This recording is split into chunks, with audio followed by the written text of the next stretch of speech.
but it will drag into milder air. So for everyone in the south, by the middle of the week, we'll see temperatures reaching the mid-teens, but staying wet in the north. Looks like things are heating up. Boxed boilers, sponsors of weather on GB News.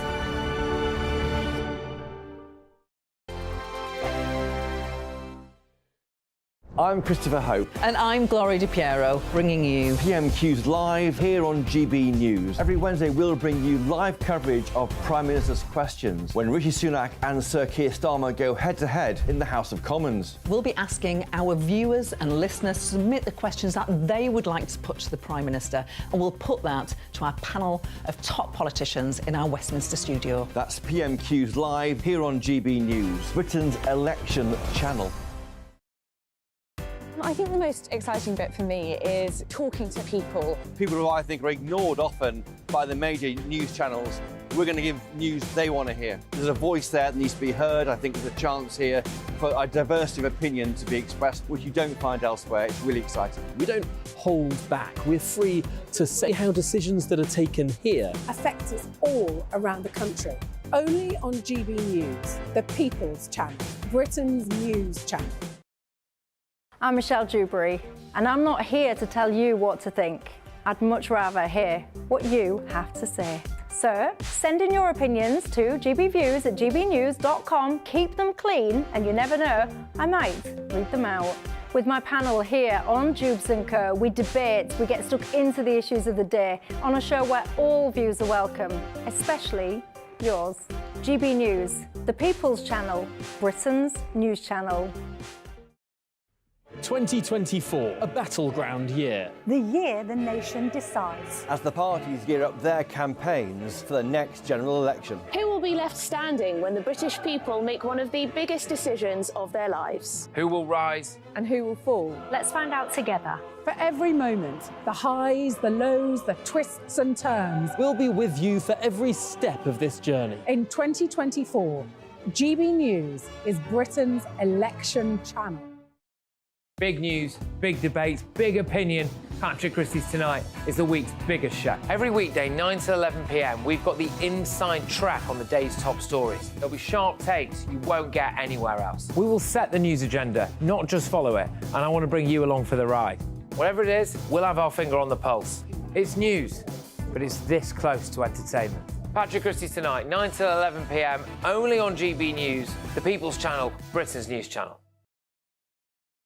I'm Christopher Hope. And I'm Gloria Di Piero, bringing you PmQs live here on GB News. Every Wednesday we'll bring you live coverage of Prime Minister's questions when Rishi Sunak and Sir Keir Starmer go head-to-head in the House of Commons. We'll be asking our viewers and listeners to submit the questions that they would like to put to the Prime Minister, and we'll put that to our panel of top politicians in our Westminster studio. That's PmQs live here on GB News, Britain's election channel.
Coming up to 6 o'clock. A very good morning to you. New day, new week. It's Monday the 11th of March and this is Breakfast with Eamonn and Isabel. Very good morning to you. It's a headache for the royal family this morning as several news agencies have banned the Mother's Day picture of the Princess of Wales amid concerns that it's been altered. Well, all of this comes as eyes will be on the Prince of Wales as he attends the annual Commonwealth Day service in London later. Three former Conservative Home Secretaries have warned against politicising the term extremism as the government seeks to redefine it this week. Yes, Michael Gove is on the point of redefining extremism, but there are plenty in Parliament that worry his definition will do more harm than good. Find out more with me very soon. An Oppenheimer sweep at the Academy Awards. We'll be looking at all the latest glitz and glamour from the ceremony which happened last night. And talking of glitz and glamour, well, here I am in the sport this morning in a great game. Liverpool and Manchester City draw, it's easy for me to say. Spurs score 4 against Aston Villa, and horrendous drunken brawls in Norway, but not at a sport that you'd expect. Ooh. Hello, good morning. It is a cloudy and damp start for many of us, but will it improve? Will it brighten up as we go through the day? Find out all the weather details coming up soon.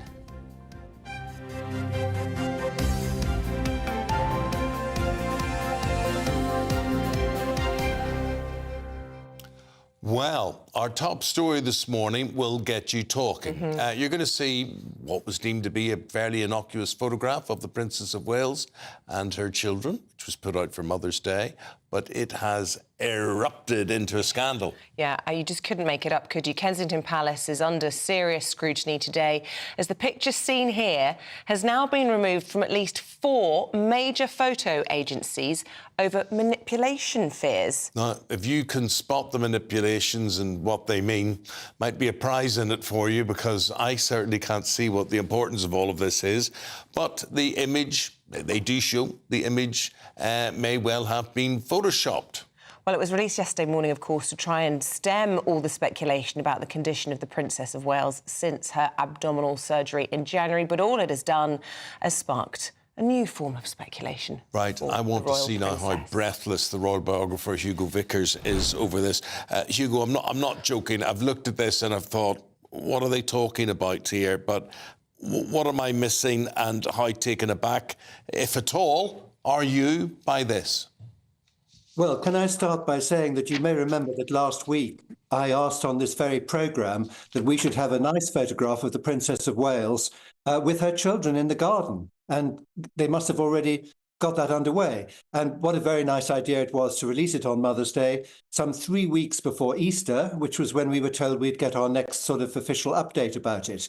Now, the issue, of course, is twofold, really. Every photographer does manipulate pictures. I mean, I read a biography of Cecil Beaton, and I can assure you that a lot of the photographs he took of the royal family were seriously touched up. The Queen Mother once actually sent a photograph back and said, Queen Elizabeth feels she hasn't been entirely untouched by the passing of the years. Could Mr. Beaton possibly remove some of the retouching? So that is just one point. But of course, the overall point why this is difficult is that this photograph is meant to reassure us that the Princess of Wales is well and happy, and it's a lovely picture.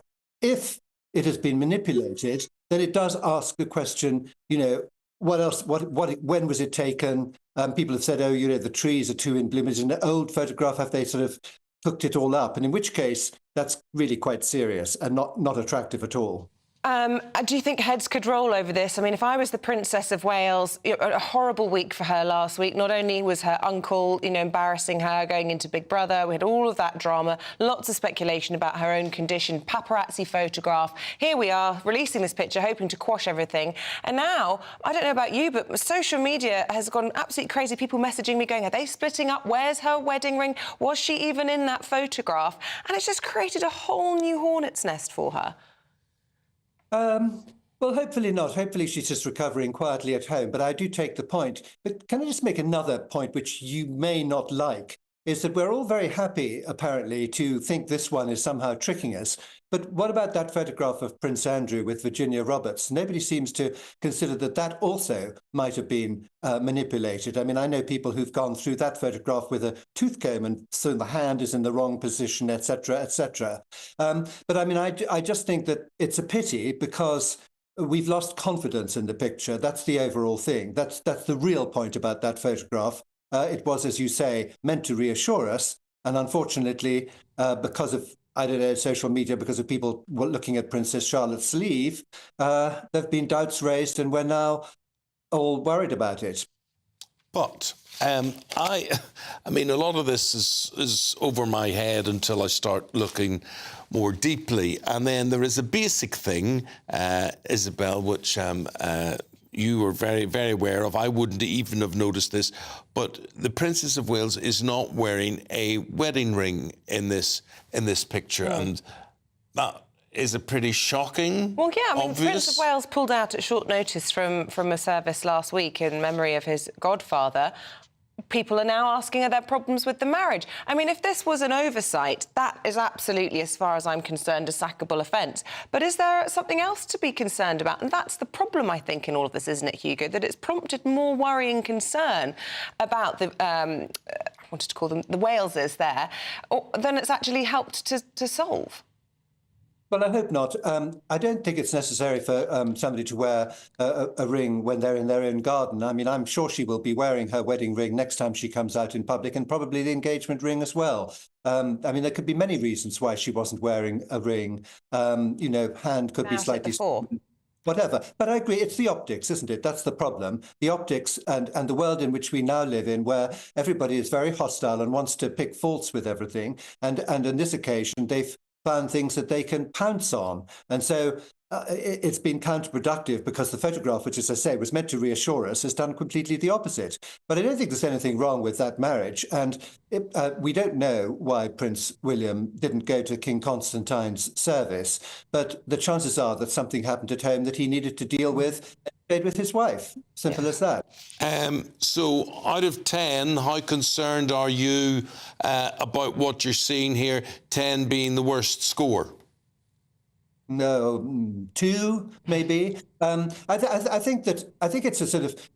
I mean, you know, you said should heads roll. Well, yeah. I mean, to some extent, the person who released this photograph, if the press people at Kensington Palace or whatever, should have spotted all these things and should have.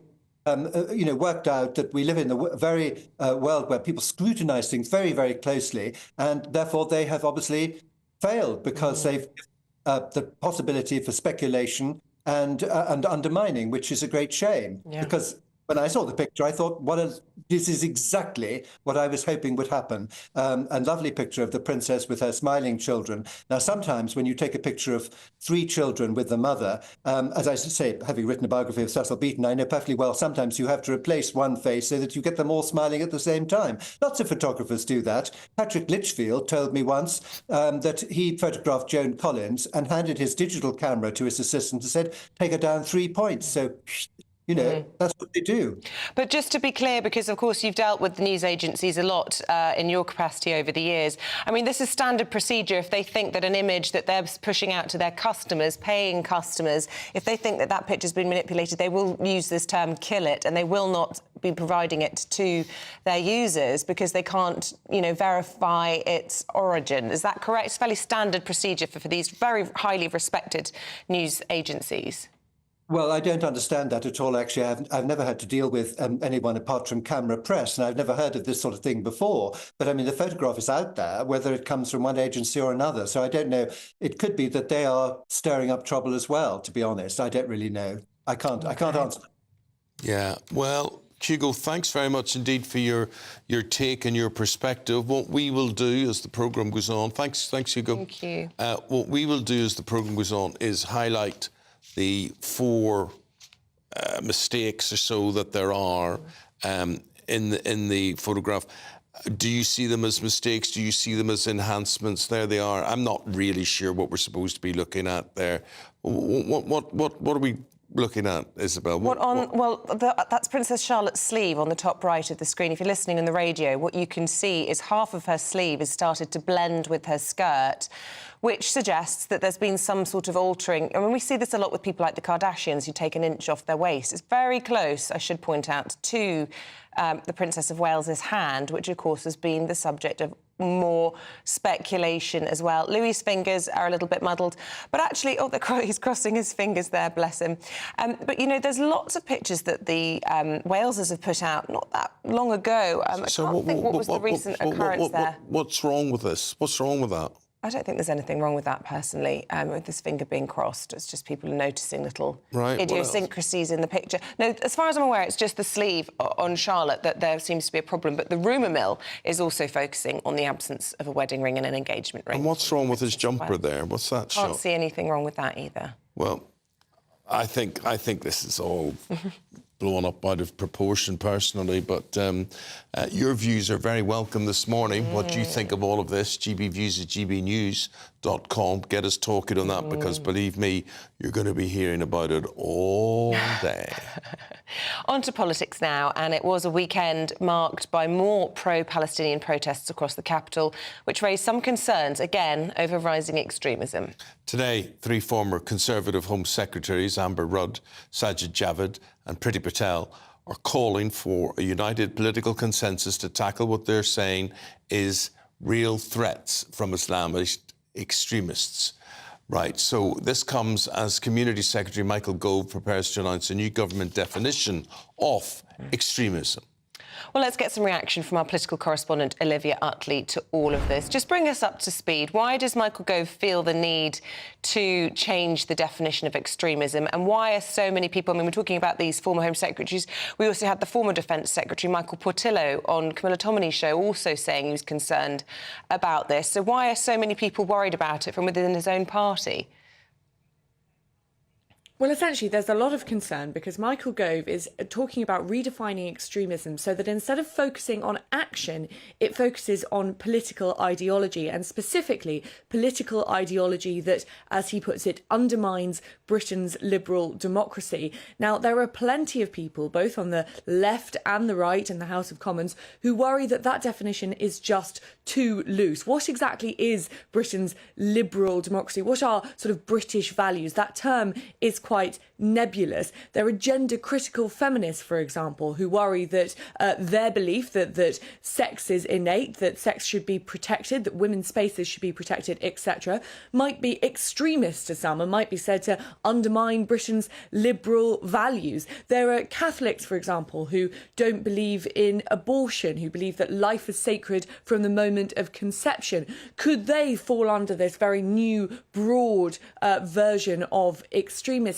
And eventually, could you end up in a situation where free speech ends up being curtailed? Michael Gove is essentially wanting to change the definition of extremism now, because we are seeing these marches every week on Saturday on the streets of London and elsewhere in the UK, and he is worried that some of the organisers of these marches are extremists, and the people going on these marches are sort of burying their heads in the stands, ostrich-like, and don't really accept and understand that these people are extremists. That's why he wants to sort of tighten up the definition. But there is a worry that all sorts of other people could get caught in the net. And what these former Home Secretaries are talking about this morning is the idea that a government today could change the definition of extremism, essentially for its own purposes, to try and get a hold on these pro-Palestine marches. But eventually we could have a different government, we are likely to have a different government, and that government could choose to redefine extremism on its own terms under this very, very broad umbrella. So what the problem is really is a potential for free speech to be curtailed later down the line. Even if this government have the very best of intentions, who's to say what could happen in the future? It is dangerous to start politicising that term extremism. So pro-Palestinian marches risk lending credence to extremist groups. That's what Michael Gove is saying, and that is what he is warning against. Olivia, thank you very much indeed. With the time approaching 6:15, let's have a look at some other stories coming into our newsroom on this Monday morning. Politicians, tech companies and financial institutions are to meet in London today to tackle international fraud. The event is being hosted by the British government and is the first of its kind. Interpol's General Secretary Jürgen Stock has said cross-border cooperation was needed to ensure there are no safe havens for financial fraudsters. We'll be speaking to the Security Minister, Tom Tugendhat, about that and the rest of the day's news shortly. The mother of Brianna J has met the family of the girl who murdered her daughter. She says she hopes the two mothers may work together on the Peace in Mind community interest company she's launched as a legacy. The crime that's been committed has impacted so many other people, and obviously what they've gone through is terrible as well, and they've lost a child, and they haven't only lost a child, but they've also got to live with what's happened now for the rest of their life. 2 people have been arrested on suspicion of preventing a lawful and decent burial in Yorkshire. Branches of the Legacy Independent Funeral Directors in Hull and East Riding remain cordoned off after concerns were raised on Wednesday. Humberside police say 34 bodies have now been respectfully transported to a mortuary for formal identification.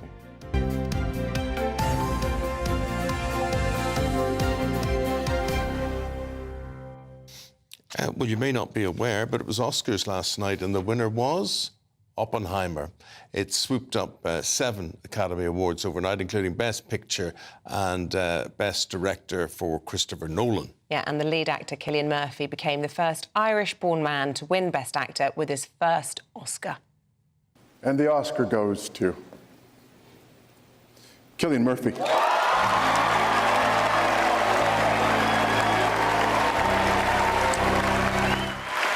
You know, we made a film about the man who created the atomic bomb, and for better or for worse, we're all living in Oppenheimer's world, so I would really like to dedicate this to the peacemakers everywhere.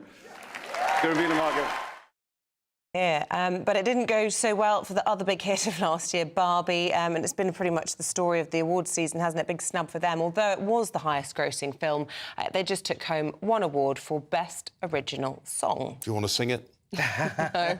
Entertainment reporter Stephanie Tecci stayed up last night to give us the rundown on this one. Steph, I think the thing is, for the first time in a good few years, Oscars aren't leading the news on this Monday morning, and that's because...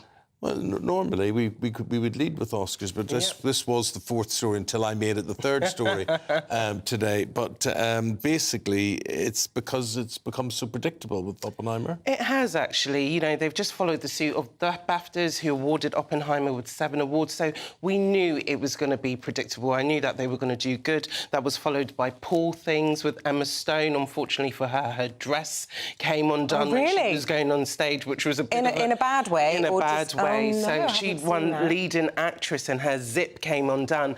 But you know what you're going to find? The reason why it's so predictable with these awards is that most of them have been voted by, not by audiences at home, but by members of these awards academies. So they're all thinking the same kind of feeling. And it just happens that comedy doesn't really work well for awards shows. So that's why we've seen stuff like Oppenheimer do well. The good thing about Oppenheimer doing well, because we forget Barbie did well in the box office, but so did Oppenheimer.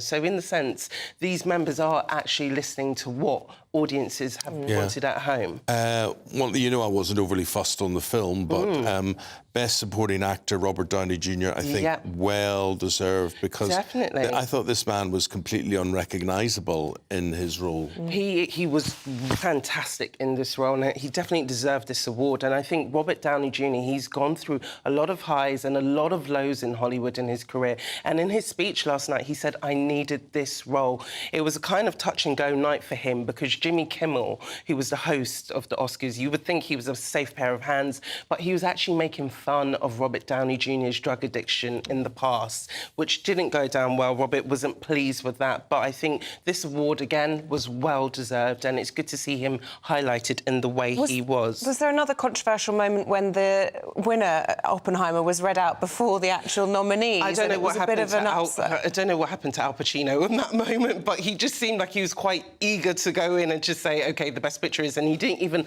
highlight the other films that were up for it. I mean, everyone knew that it was Oppenheimer anyway, right? So, you know, he just thought, let's get on with it. But it was also a good... Even though Barbie only picked up 1 award, Ryan Gosling had his moment on stage, and we have a clip here of performing I'm a Ken. I'm just Ken, anywhere else I've been told. Is it my destiny to live a life of opportunity?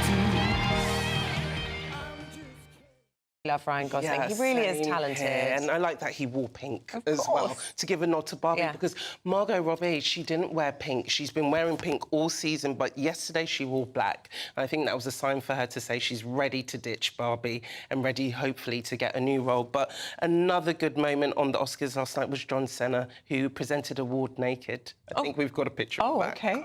Any particular reason? He was. Well, because he looks great. Yeah, he does. And he knows it. Definitely kept me awake. But yeah, no, he was presenting the Costume Design Awards and Jimmy Kimmel dared him to come on stage naked. So I think that was either some people are loving it, some people are not. Isn't it the first year that all of the awards were handed out by previous winners? Yes. How did that work? That was a beautiful moment. For the top 4 categories, you had the 5 previous winners all come up on stage to talk individually about the different nominations, and I thought that was quite well because it felt like just handing the baton to whoever was going to get it, and I felt like it was quite different and well orchestrated. I do think Cillian Murphy is wonderful, fascinating actor. I haven't seen Oppenheimer, but I've seen him in lots of things, and I think he is an incredible actor, so I'm unsurprised that he's won an award. No. Do you feel proud to see all these Irish actors and actresses doing so well in Irish movies? You were telling me he's the first Irish... Yeah, first Irish actor to win that nomination, yeah. Well, that surprises me. Yeah, because you would think someone like Daniel Day-Lewis would have had it, but no, it's him. And he made an Irish sort of... He said thank you. He says, I'm an Irishman, so he said that. He's definitely proud. And then, obviously, he paid nod to the peacemakers. There was tinges of politics during the show yesterday. Outside of the Dolby Theatre, there was pro-Palestinian demonstrations, but there was also people on stage who made quite powerful speeches, as to be expected, talking about Israel and Gaza. And we're going to be talking about the politicisation when you're going to be involved in that later on of the Oscars. Do you think it has become more political? Or? I think it has, but I think that is just the climate of what we're living in. You cannot expect... I think people just think actors are these kind of vacuous creatures who just turn up. They've got opinions, feelings. A lot of films are based on what's going on worldwide. So, yeah, they have to keep up with the times and they have to reflect that. OK. Very good, very good. I'm watching something very good on Netflix at the moment. Guy Ritchie's... The Gentleman. I went to the premiere last week. Very good. Amazing. I watched the first episode. I'm on episode 4, no, episode 5 now. It's so very addictive. Good. Yeah. I'm on Mary and George. the penultimate episode of One Day, but I'm saving the final episode for the right moment because I've heard it's a real tearjerker and I'm not quite ready. I cried. Get the tissues out as well. Okay. Stephanie, see you again later. Thank you very you. much indeed. Any questions for Stephanie? Any views on the Oscars? gbviews@gbnews.com. Let's get a check on the forecast. Lots of rain as I was coming in this morning. Here's Greg Dewhurst with everything you need to know. Hello there, welcome to your latest GB News weather. We're looking at a damp start across many areas, a lot of cloud through the day today.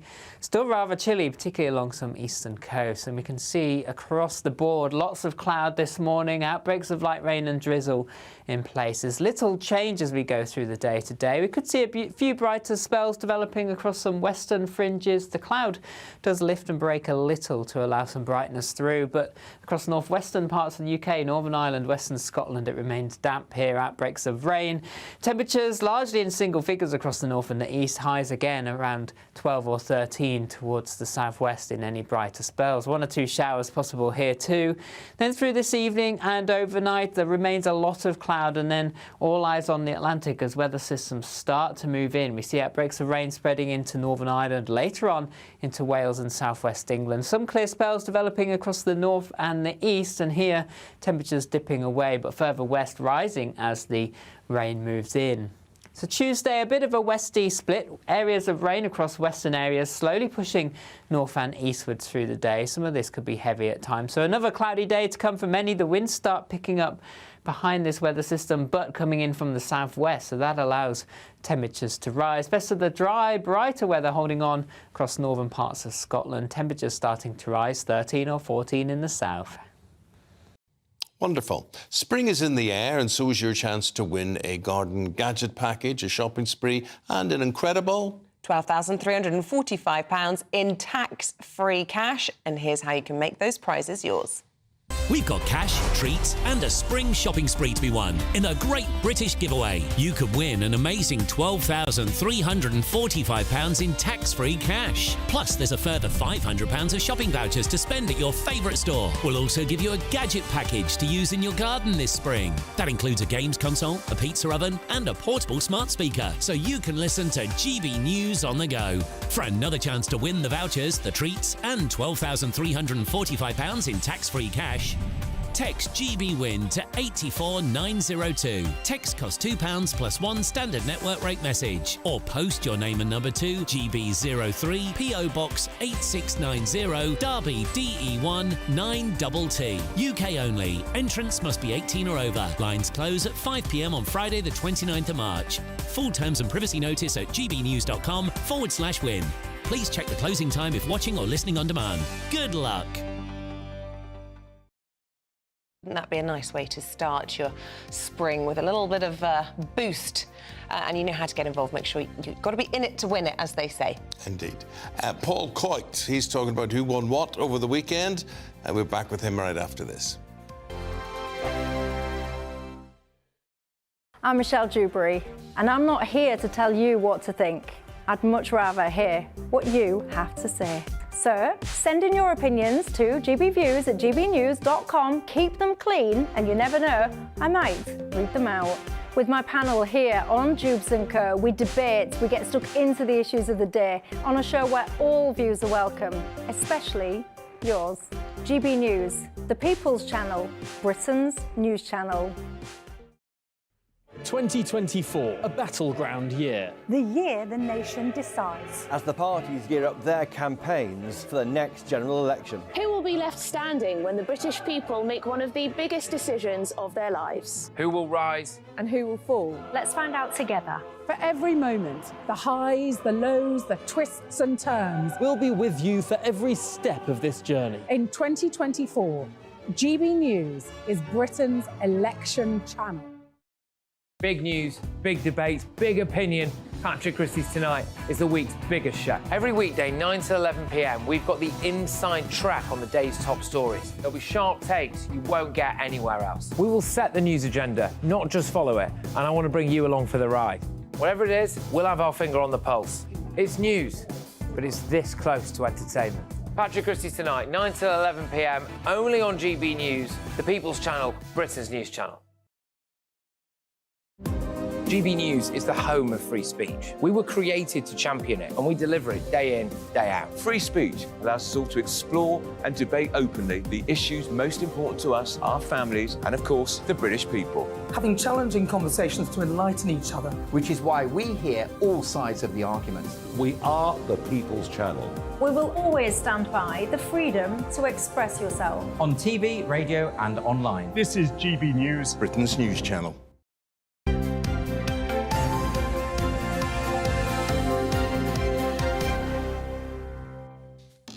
So much, oh, we're not doing sport.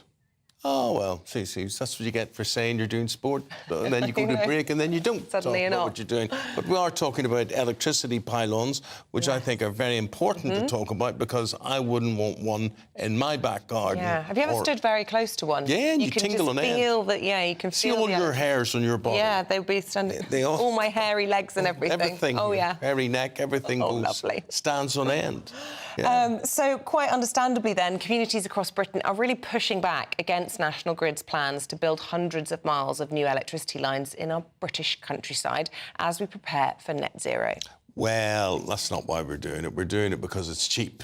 It's cheaper to put up a pylon than to dig a hole in the ground and put cables under it. So it's called the Great Grid Upgrade, and it's to be the biggest infrastructure overhaul for generations in connecting wind and solar farms to the existing network. Am I supposed to get excited about this? Will Hollis will help you make up your mind. A new era of clean, affordable energy is on the horizon. For Donna, living near Alford in Lincolnshire, quite literally. Her home is overlooking a spot suggested for a huge electrical substation. She fears her house price is already plummeting. She says her mental health is too. I'm feeling quite angry. I moved to Lincolnshire from the very urbanised area of Chesterfield to buy myself a little piece of the Lincolnshire countryside and the beauty of the countryside. That's going to be taken away from me. National Grid is moving away from coal-fired connections built in the 1960s towards new offshore wind and solar, primarily along the east coast. There are 17 Great Grid upgrade projects, many in East Anglia, Yorkshire and Scotland. Some are cables out at sea, others fitted underground. But Lincolnshire has been promised overhead cables and pylons, 50 metres tall, running from Grimsby in the north to Walpole, south of the county. The National Grid is proposing a new electrified corridor between the coastline and Lincolnshire Wolds, an area of outstanding natural beauty. That means pylons will cut through the countryside, passing villages and towns like Alford. Lincolnshire's economy is reliant on farming and tourism. Colin Davey from Lincolnshire County Council is urging the government and National Grid to consider how their plans might harm Lincolnshire's greatest industries. Offshore or underground, we're quite happy to accept that and work with National Grid to deliver it, but we're not going to have our landscape despoiled and ruined by this proposal. In tiny towns and villages like Alvingham, communities clash in consultations with the National Grid. I'm feeling very sad, really. It's going to ruin farmland and, you know, people's views and everything. I suspect that we're a bit of a cash cow. Locals say going underground is fine, but don't spoil the countryside with pylons. National Grid thinks that option is too expensive. Steve is the company's external affairs manager. Because the cost of infrastructure like this goes onto all of our bills, government expects us to keep costs as low as possible. Even though proposals are in early stages, for locals they are no less shocking. Will Hollis, GB News in Lincolnshire. Is that affecting you? If so, let us know. Would you allow it to happen in your area or not in the race to be, what are we, carbon neutral or whatever? Zero. But it's all it is. Listen, it's just saving money. They put them overground than underground, where it would be expensive to do. They're ugly. It could be argued they're dangerous. Let us know what you think. And Paul Coit is now officially in the studio, and he's going to bring us up to date, because there's a lot to talk about this morning. But firstly, though, I never, ever went near a pylon. I know you said it would make your hair stand on end, because I remember the advert when I was a kid that said never go near electricity pylons, which those things in the 70s that are scary, which you can still see. You get the kid would fall off dead on the floor and it would scare the life out of you, so it kept me well away. These were called public... Of a pylon. Yeah, these are public information Yes, that was those... To educate you if your football goes up and catches in it, don't climb up. That was it, there was the ball, or was it a kite? The kid had a kite, you know, I'll climb up and... But he was titty bread at the end of it. It was terrible. It was fried. Oh, he was, yeah, he was brown bread at the end. All that, so don't do it. That's why I kept well away. Paul, yesterday I would say Liverpool-Arsenal, great game. Liverpool-Man City. What? Oh, yes, sorry. Arsenal, yeah, they're the ones that benefited. Just all blur into one for me. But I do think, you know, these teams, they just show everybody else how to do it. It was a great game of football. I think it's fair to say Man City won the first half. Liverpool came out, all guns blazing. See, when you see the lineup and think, well, Man City, full-strength squad, they should win. But there's something about Liverpool at the moment, even though they've got all these injuries. And Salah was on the bench, and I don't know whether it's because of Jurgen Klopp and because of the fact that he's retiring at the end of the season. Him and Pep there was a hug as well. And it's their last game together in the Premier League like this. So there we are. There's Pep and there's Jurgen. See, it looks like they're arguing, but really they're hugging. It's a look of love between the two of them. But it was a great game. So 1-1 it ended, and it was one of those games you just didn't want to end. I thought it was terrific. Yeah, no, before that, an absolutely amazing win for your Spurs team at Villa Park. Villa, I really rate. They were sitting in 4th place. What way does things change? Spurs were in 5th, weren't they? That's right, yeah. Does it stay that way? 7 points behind, so Spurs won 4-0. I did the Likely Lads thing. Do you remember the old episode from the Likely Lads where they try and avoid the score? There was an old thing from the 70s, and everybody's done it at one point. And these days it's harder to avoid a score in a football game than I think any other time. So because it was Mother's Day and I was out for Mother's Day with my wife and my mum, and then me and my son were like, OK, we've got to try and avoid it. Yeah. So we put the phones in, kept away, so managed to stay away from it for 4 hours. Staying away from your mobile phone for 4 hours. Isn't it? It's not easy. It's not easy. And then there's people that are walking past, don't listen to what they say, keep away from TVs, and then watch the whole thing as it was live. So 4-0, it was worth it in the end. We had the same in our house. My husband wasn't watching Wales, France in the Six Nations rugby, switched his phone off because it was Mother's Day, he was with his granny. Right. But also, you know, quite aggro, because I love teasing him, saying, God, it was a bad result, wasn't it? Yeah. He's saying to me, what, and gets really agitated. I'm like, I'm winding you up as if I would ever let the score. So when you said it was a bad result, it was a bad result. It was a bad result. I was just teasing him. So he thinks that now that you knew... Yeah. And you didn't. Stitch myself up. I had no idea. But it was a bad result in Cardiff. Yeah, it was, absolutely. But anyway, Spurs looking good. Well, it wasn't as bad as a result as England-Ireland the night before. I know. What do you think about that? That's a bit of a surprise, wasn't it? What? That was a bit of a surprise, wasn't it? Bit lucky. Yes. Last-minute drop goal, well, last-second drop goal. It's a funny old Six Nations, though, isn't it? There's been so many disappointing strange old results. I mean, like we say, Wales 24, France 45. So how's he feeling about the wooden spoon? Have you maybe bought him a wooden spoon, maybe, for the next weekend? I think if you're a long-term Welsh fan, you do get a bit used to it. Well, I mean, it's the first time for 21 years, though, if they lose the next game. So Wales are going to be playing Italy in Cardiff, who beat Scotland, which was an incredible turn-up. And then, of course, England beating Ireland, and then England will play France in Lyon at the weekend. Watford looking for a new manager, Tom Cleverly standing in there, interim head coach. And finally, tell us about the drunken brawl in Norway. Right, so what sport do you think? So the top sporting event, drunken brawls amongst fans. I've got the words here: fighting, lashing out against the police. Fans stormed barricades. 130 individuals needed assistance from the Red Cross. No, I'm going to guess. For injuries ice or hockey. Intoxication. No, it's not ice hockey. Injury or intoxication? Oh, I don't know. Something's like... It was outdoors and it was in Oslo. Ice skating. You're getting close. It was cross-country women's skiing. Oh, the women again. Yeah.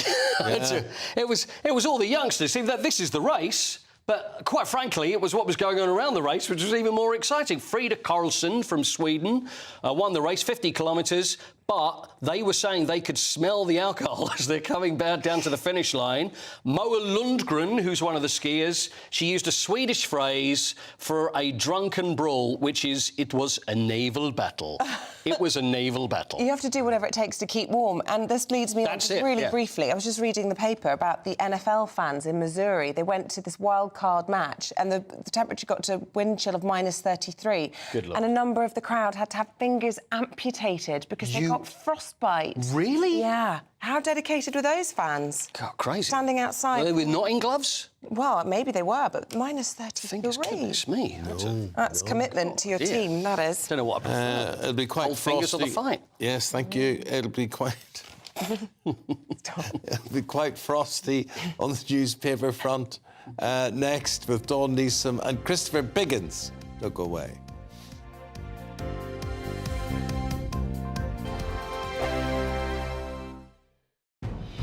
Good afternoon, Britain. Weekdays from midday. Household energy bills will fall by £238 per year. Good news. An average of £20 a month. That's as Ofgem unveils its new energy price cap. So joining us in the studio is GB News economics and business editor Liam Halligan. The Ofgem energy price cap, that's the regulated amount that energy suppliers are allowed to charge, will fall from £1,928 a year to £1,690. That's from April the 1st. That's a drop of about 12%. That should save the typical household 20 quid a month. Prices are cheaper than they were, but they're still very elevated by historic standards. Certainly if you're an American household, a French household, even a Spanish or an Italian household, you're paying a lot less for your electricity and your energy in general than you are here in the UK. The energy companies have been a bit tricksy with the government because while they are lowering the energy price cap and the headlines were, well, your energy bills are coming down, blah, blah, blah, the energy providers have actually chiselled out from Ofgem the permission to charge households an extra £2.33 a month on average. And the energy companies say that is money which they need, the energy companies, in order to support households who have got big debts on their energy bills. I don't know about you, but whenever I talk to people down the pub about energy bills, many of them say, well, the energy company's got like £2,000 of my money and it won't give it back to me. What's going on here? So there are lots of concerns about customer balances with energy companies, and it's also worth saying that as part of this announcement, the bit that no one will notice is that the energy companies are being able to charge all households to try and flatter the energy companies' balance sheets, which to me, on first reading, seems a bit odd.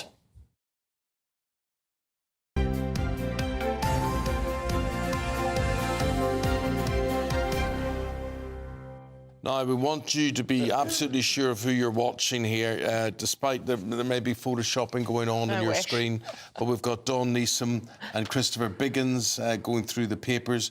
And Dawn, what about this whole royal photo scandal? Now, I personally didn't notice there was anything wrong or right, or how concerned are you about this? Well, I think it's a major PR blunder. I think it's a huge disaster for the royal family. If what they wanted to do was to destroy all the conspiracy theories and all the gossip that are built up around Kate's absence, then this was the worst thing they could have done, because it's just added fuel to that fire. What is the worst thing about what they could have done? What are you jumping to conclusions? It just looks so... I saw that picture for the first time yesterday. I was working yesterday, and the first thing I said, there was something wrong with this picture. It is quite clearly airbrushed. Look, everybody photoshops pictures these days. I get that, right? OK. It's quite clearly airbrushed, you said? Yes, it is quite... Well, there's lots of... What's quite clearly about it? I mean, certainly, the most obvious thing is our Charlotte's hand and her jumper, where it's brushed. It's literally airbrushed. So why is it? Come on, I'm just trying to get to the bottom of this.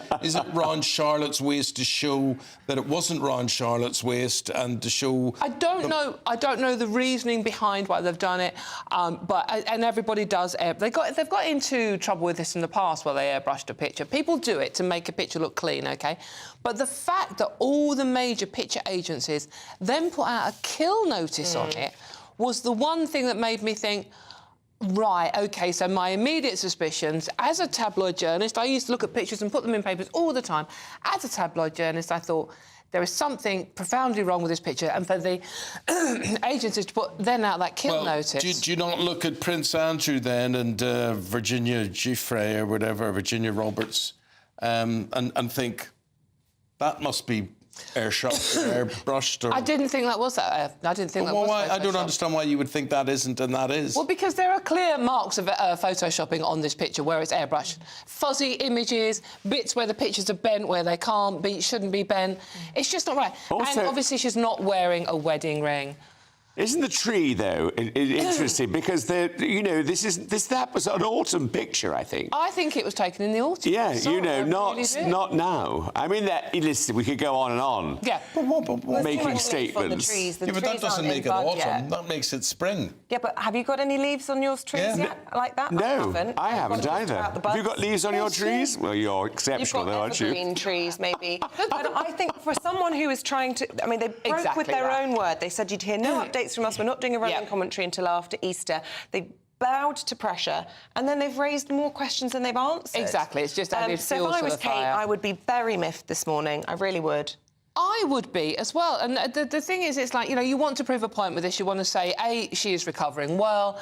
B, the marriage is very happy because we've got all the divorce and she's not happy. C will not put her wedding ring on. Well, I mean... but if she may have been washing up. Yeah, I'm sure she washes up every day. Yes. Her hands could have swollen through her treatment. That's a perfectly normal thing to happen. Dawn, so you're working in Kensington Palace today. Wills and Kate are your bosses or whatever it is. What happens next? Do you come out and say, look, guys, we were trying to make the picture look as best as it could. We messed up a few times. Really sorry. What do you do, or do you not speak? Do they not mention this again? Well, I mean, if you were the Queen, it was never complain, never explain. So do you then add even more fuel to this fire by coming out with a statement saying, we're just tidying up a few messy bits on the picture. Everybody does it. Look at Instagram. Everybody has doctored pictures. They could say that, or they could just keep quiet. I don't know. Well, do you know, it's a big royal day. There's the Commonwealth service taking place this afternoon, being led by Her Majesty the Queen, but His Majesty the King is putting out a video, and it'll be the first time we've seen him, I think, since he had an audience with the Chancellor last week. Yes. So everyone will get a real sense of how he's doing. He said he's going to serve to the best of his ability. So they'll be hoping that the dial will move on, perhaps to a more comfortable area for them, which is the King, who's spoken openly about his illness. You cannot then stand accused of airbrushing and photoshopping a picture without explanation. Does an official statement come from Kensington Palace or not? I don't know whether they will or not. I think if it was me personally, I would say something. I would literally say, look, we tried to tidy up the picture. There was something wrong with Charlotte's cardi or whatever, and that's all we've done. I'm sure they won't say anything. But they won't say anything. They won't. We know. Why would you? It just draws attention to it. Well, I tell you, Meghan will be sitting in California rubbing it. She'll be loving this. She'll be ordering extra copies and everything. So if they don't say anything, they stand accused of being false. And they're either false or they're not false. So I'll leave it there. Your view's very, very welcome. One, isn't it? Now, Biggins, the Oscars last night. Here's my problem with the Oscars. There's no excitement about them because everybody knew who was going to win, and I think it was a relatively, it wasn't certainly a good watch of a film, sort of. Well, the trouble with it, like most films now, I mean, I liked Oppenheimer, but it was 20 to 25 minutes too long. You know, they can't cut these directors. I mean, you know, they should have cut a lot of it out. But, you know, it won. But I thought Jimmy Kimmel last night, I saw the first hour. Jimmy Kimmel was very, very funny, very good, clever, witty. And then I hear, and I haven't seen it yet, but the Ryan Gosling song that he sang from the film, which annoys me, you know, the fact... So Barbie, was that? Barbie, yes. It annoys me that Barbie, which has taken the most money of any film this year, gets no recognition at all. And I think there should be a recognition for, in the industry, films that do really well. Cash. Good hard cash. Exactly. They're all right. Exactly. They make so much money on it. Are they thinking of introducing some sort of award where you get recognition for being the most succsual film? Well, they should. You know, I mean, there's a lot of actors who suffer from that. I think Divine Joy Randolph was, as usual, she's won every award in this category. Best Supporting Actress was terrific. And I think the wonderful thing was John Cena, who won, who gave out the Best Award for Costume, dressed in nothing, came on naked. I knew you'd enjoy that. And had a big envelope covering his manhood. I was hoping you'd drop the envelope, sorry. That's me. And I also, I don't know if you saw pictures today in the paper, Dame Joan Collins looked fantastic. She always at the awards, and she was a top-dressed woman that night, I thought. OK. Guys, we just got to briefly put you on pause as we speak to the Security Minister, Tom Tugendhat, who joins us today from central London. Mr Tugendhat, good morning to you. Today... Good morning, Eamonn. Good morning. Good to talk to you. Your Oscars coverage, very entertaining. Yeah, but it sort of ties in with what you're talking about, doesn't it? We talk about, well, not the Oscar coverage, the royal photo coverage and fraud and what we believe, what we're looking at, what we're hearing, what we're seeing, what we're being fed. And you're concerned from a governmental point of view about fraud, and you're going to have this summit today. Tell us more.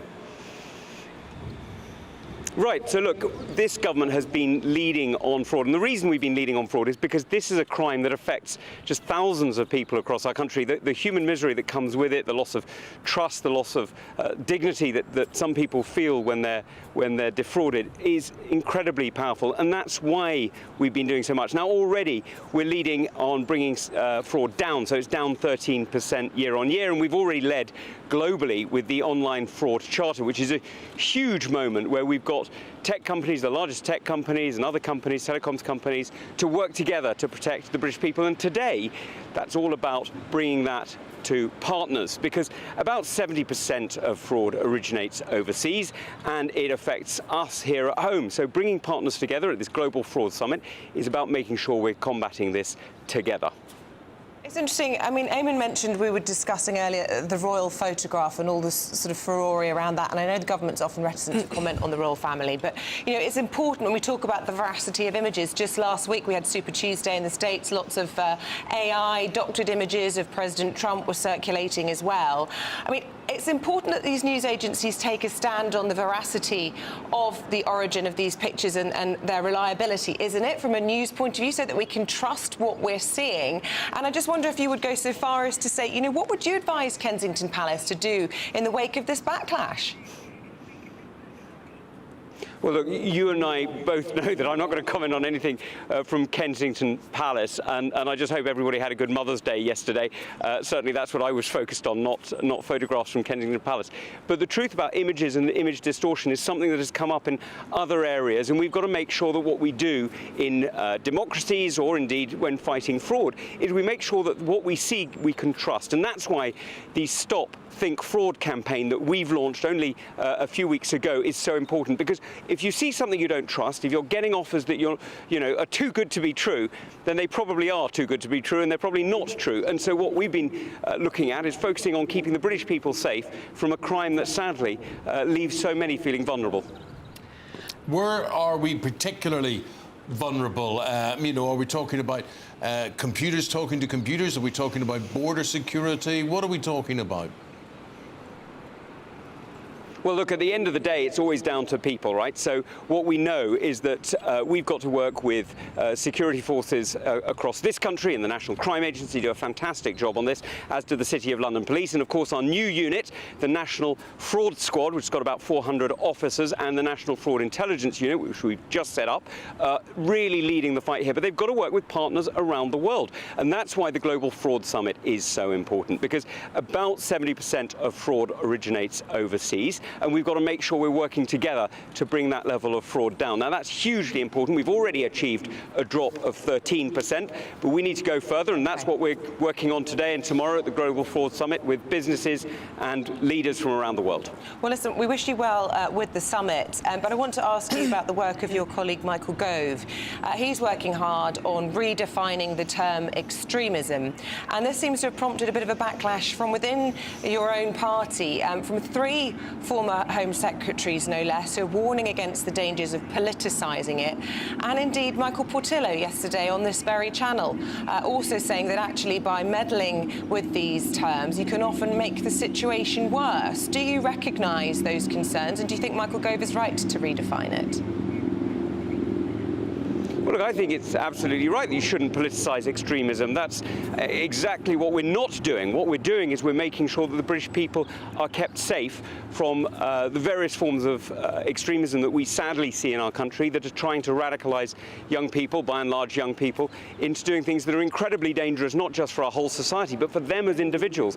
Now, I gave a speech on Friday talking about this and talking about the fact that this is about keeping all of our communities safe, and sadly, the first victims of Islamist extremism, for example, is the Muslim community. Now, today, on the first day of Ramadan, you'll appreciate that many Muslim communities are coming together with friends and family and making sure that they can enjoy this holy month in the same way as many of us would enjoy Christmas. Now, what we've got to make sure is that they're safe to do so. Now, there are many different opinions in the Muslim community, just like there are in the Christian community, and many people have different ways of looking at articles of faith. We've got to make sure everybody is safe to express themselves, because freedom of faith, freedom of belief, freedom of thought and expression is fundamental to our democracy. Yeah, but there are always these unintended consequences, aren't there, when you do seek to redefine these terms? And when we saw it the last time you attempted this, that people like Jacob Rees-Mogg suddenly were being described as extremists, people who were in favour of Brexit, which is the majority view of this country. Is he wise, given all the worries and the concerns of respected colleagues of yours, to be meddling in this way on such a febrile issue? So let me just be very clear. First of all, Jacob is a very good friend of mine, and there's absolutely there's no suggestion that he could possibly be included in this, and that would be absurd. The reality is that what we're looking at here is we're looking at different ways of making sure we keep people safe. So some of the areas we're already acting on is if you are, if you're propagating extremist views, then you can lose your visa. You can, if you're a student, you can see that as an end to your course, and there's various ways where we're already taking action. And all this is building off the Prime Minister's speech of a couple of weeks back, where we were talking about, where he spoke about very clearly the need to get on the front foot on this. You know, it's absolutely right that every citizen must feel safe to be in the UK and anywhere in the UK, and that's what we're working to achieve. Talking about feeling safe, the Pope. This interview has come out over the weekend, Tom, about the Pope saying that Ukraine should have what he called the courage of the white flag. We've got about 30 seconds to give me a comment on that, if you could, please. Eamonn, look, I'm not going to comment on the Pope's views on this. I'm just going to say we stand very firmly with Ukraine and its right to defend itself, its right to defend its citizens against the Russians who have sadly murdered and brutalised a country over the last 2 years. Tom Tugendhat, we'll leave it there. Thank you for your time. Have a good conference today. Good to talk to you. Thank you very much indeed. Tom Tugendhat is the Security Minister. Thank you very much indeed. Guys, what did you make of the Pope saying what he did about the white flag? Well, I think that he has a point, actually. I mean, I think it is something, because something's got to be done, and it's not. It's just going on and on and on. Well, Ukraine aren't going to hand territory back to Russia. I can't see that happening. No, I think something's got to give. Now, we seem to be handing over an awful lot of money just to fund a stalemate. So I think something's got to give, but I'm not quite sure whether it is a white flag. I don't think you can give in to what Russia have done. Well, I think the Pope is saying, because so many lives are being lost, that something has to be done, and that's the way he sees it. And I think it's quite an interesting thought, but I agree. Brave to say so? Very brave to say so, very brave, because something has to be done, but none of us know what's going to be. What's going to be, I mean, you know, that we know secretly what we'd like to do. Mm-hmm. Yeah. Thank you very much. Or not so secretly. Big in Storm. We'll see more from them you. just after 7:30. Here's Greg Dewhurst with your forecast. A brighter outlook with Box Solar, sponsors of weather on GB News. Hello there, welcome to your latest GB News weather. We're looking at a damp start across many areas, a lot of cloud through the day today. Still rather chilly, particularly along some eastern coasts, and we can see across the board lots of cloud this morning, outbreaks of light rain and drizzle in places. Little change as we go through the day today. We could see a few brighter spells developing across some western fringes. The cloud does lift and break a little to allow some brightness through, but across northwestern parts of the UK, Northern Ireland, western Scotland, it remains damp here, outbreaks of rain. Temperatures largely in single figures across the north and the east, highs again around 12 or 13 towards the southwest in any brighter spells. 1 or 2 showers possible here too.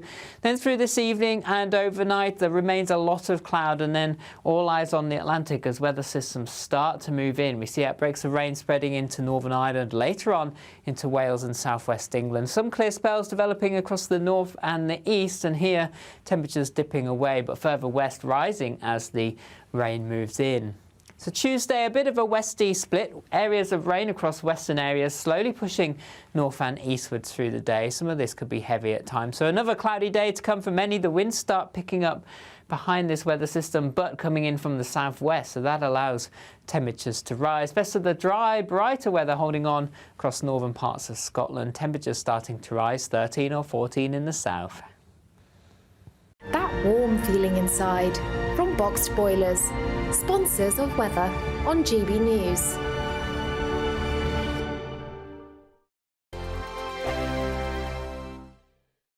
We've got cash, treats and a spring shopping spree to be won in a great British giveaway. You could win an amazing £12,345 in tax-free cash. Plus there's a further £500 of shopping vouchers to spend at your favourite store. We'll also give you a gadget package to use in your garden this spring. That includes a games console, a pizza oven and a portable smart speaker, so you can listen to GB News on the go.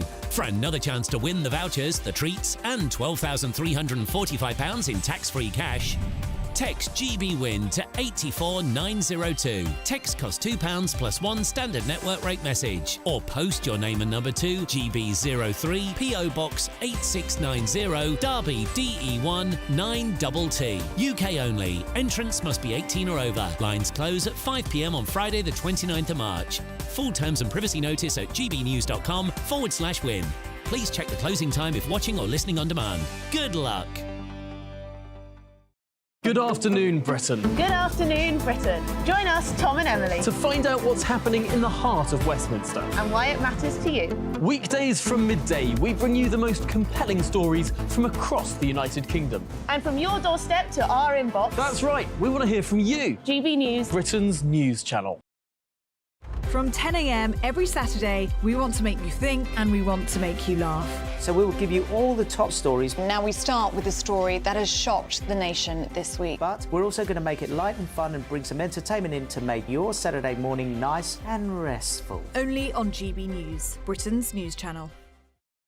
Your weekend starts here with Friday Night Live with me, Mark Dolan, 8 till 9 on GB News. Big stories, big guests and big laughs as we get you ready for a cracking weekend. That's Friday Night Live with Mark Dolan. Fridays 8 till 9 on GB News. Bring your own drinks. The admission's free.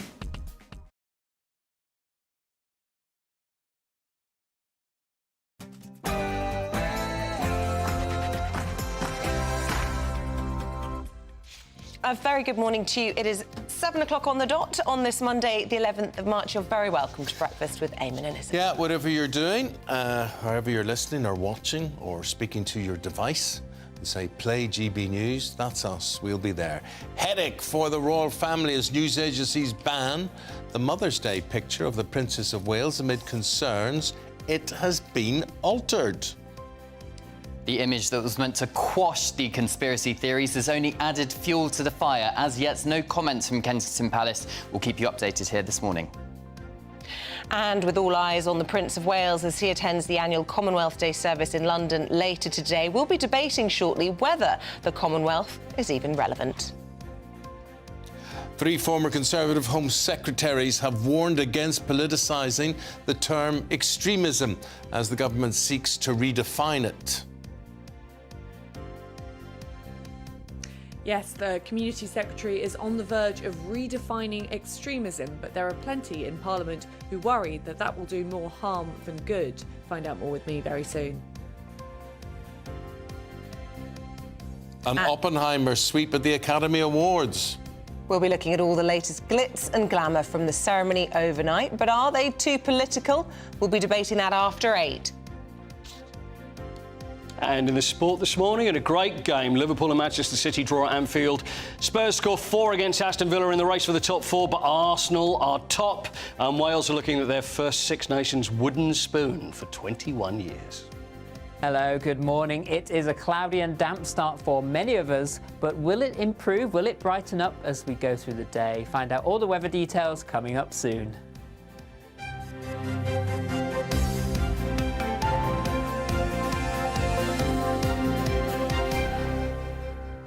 Our top story this morning is what should have been an innocuous photograph of the Princess of Wales and her children, and it was released for Mother's Day. Yes, but it has erupted into a scandal for the royal family, with Kensington Palace now under fire for the picture seen here, and it's been removed from at least 4 major photo agencies over what they describe as manipulation. So what's this all about? Has the image been photoshopped or not? It came out yesterday morning. It marked the first official picture of the Princess of Wales since her surgery, her abdominal surgery in January. Joining us in the studio, GB News royal correspondent Cameron Walker and royal biographer Angela Levin.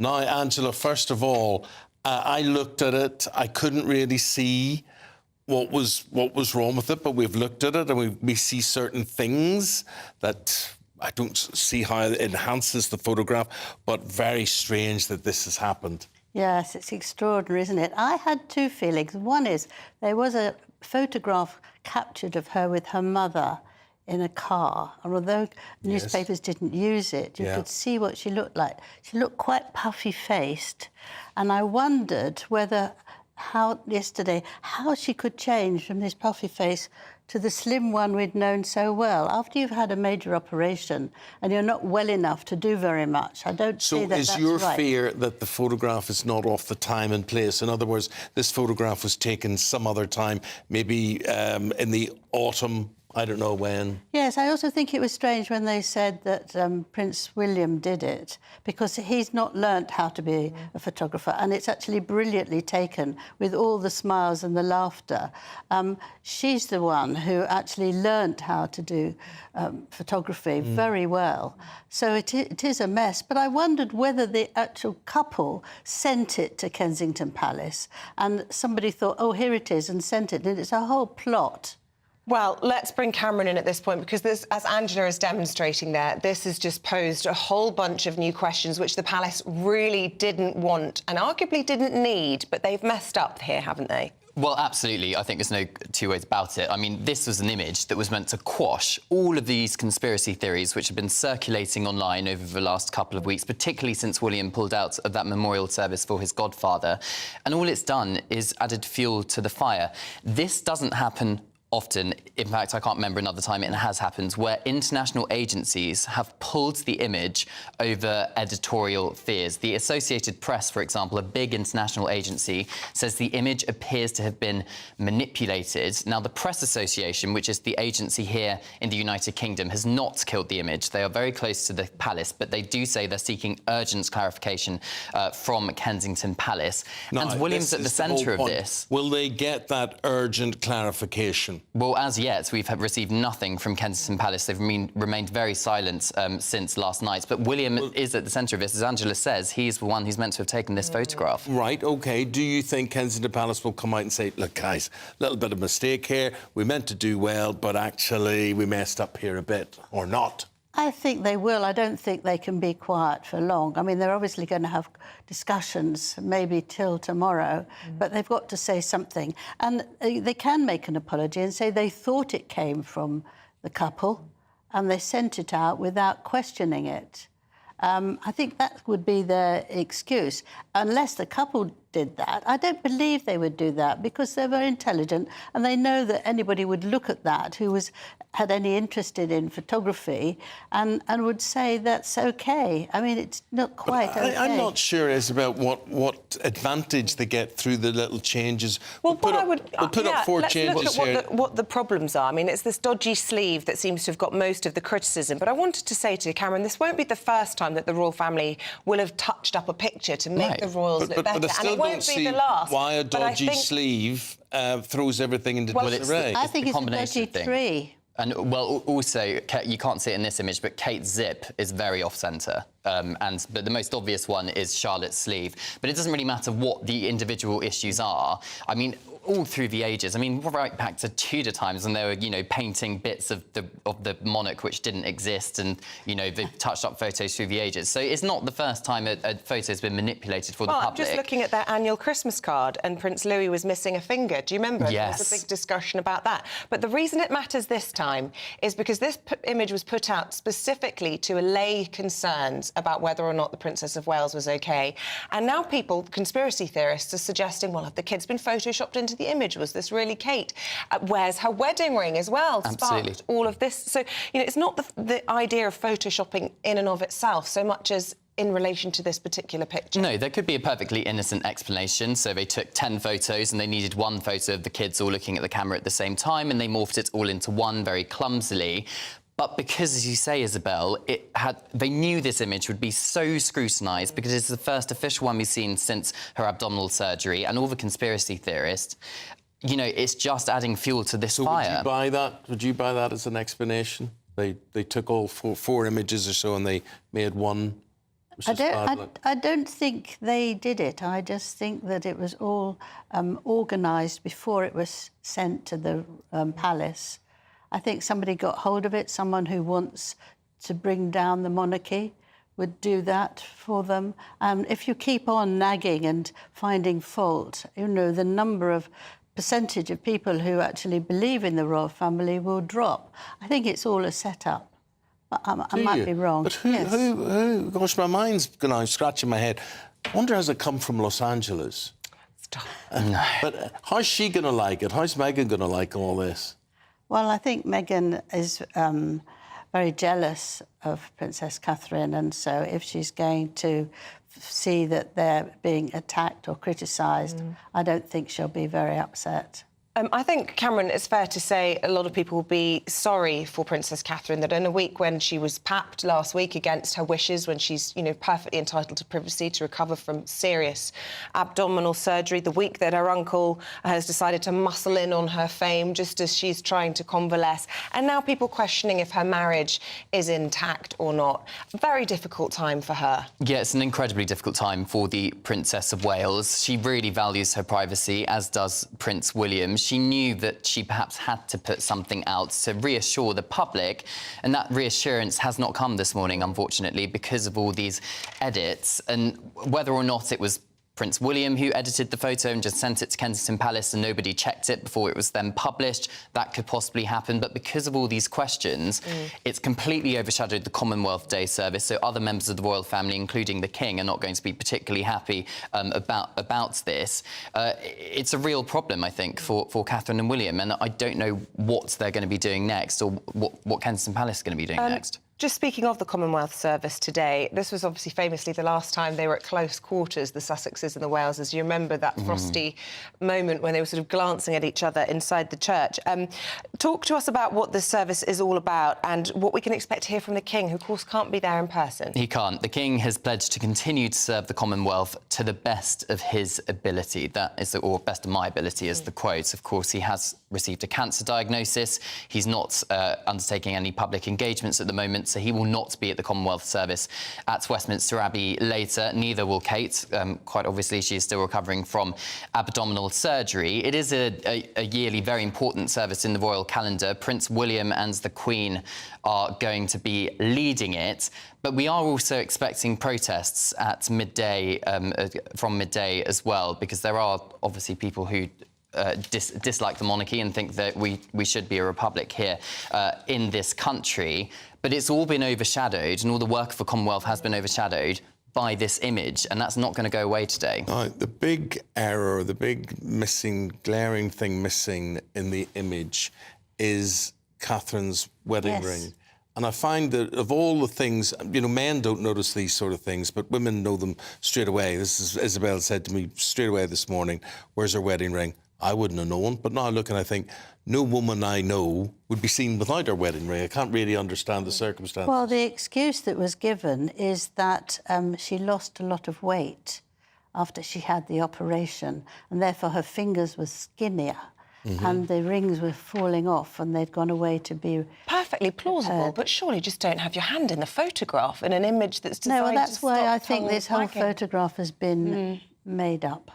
But I'm trying to get to the bottom of who's making it up or who. So you're saying that William is credited with taking the picture. You're not sure because he's got no track record on that. So who sends it to you? You're saying someone sent it to William and Kate and said, "Here's a nice picture." No, I don't think they sent it to them. I think they sent it straight to the press office, pretending it had come from William and Kate. That's right. Yes? Yes, that's what I think. Don't you go anywhere. Sit around today as this story develops then, and we'll find out about this. Could I also ask you just about a blast from the past? William's mother, Princess Diana, love letters she sent to James Hewitt, a former lover of hers, going on sale, and they will fetch a lot of money in the USA. Yes, I interviewed him years ago, and he was trying to sell them then. I mean, his only interest then was to make a load of money out of these love letters. She did love him, partly because she needed someone who loved her. I mean, she was very lonely, she was very miserable, she had eating disorders, she would harm herself. And I think that, at last he's found someone who wanted to use them. But it smells, doesn't it, really? It's an awful thing to do. It's not really respecting her in any way. It's actually, oh no, I'm going to make a load of money out of this. Very sad. OK. Very sad, very confusing, very complicated as to where these pictures have come from. Angela, appreciate it. Cameron, thank you very much indeed. And you're down and about reporting on the Commonwealth Summit today. I will be, yes. Yeah. I'll be at Westminster Abbey. Another busy day for yes. you then, Cameron. Doesn't stop. Thank you very much. To politics now, and it was a weekend marked by more pro-Palestinian protests in London, raising concerns against extremism. And today, 3 former Conservative Home Secretaries, Amber Rudd, Sajid Javid and Priti Patel, are calling for a united political consensus to tackle what they're calling the real threats from Islamist extremists, far-right extremists and others. Now, this comes as the Community Secretary, Michael Gove, prepares to announce a new government definition of extremism. Let's go to our political correspondent, Olivia Utley. What's he trying to do here, Olivia? What Michael Gove is trying to do is crack down on extremism. It's as simple as that. We have seen these pro-Palestine marches on the streets of London pretty much every Saturday since October the 7th. And Gove is worried that some of these marches are being led by extremists. He would like to make sure that those who are participating in those marches know exactly what they're doing, know who are organising those marches, that they're not just burying their head in the sand. And his way to try and do that is to redefine the definition of extremism. Anyone who falls foul of this new definition of extremism would be any group which falls foul of this definition. The government would refuse to engage with them.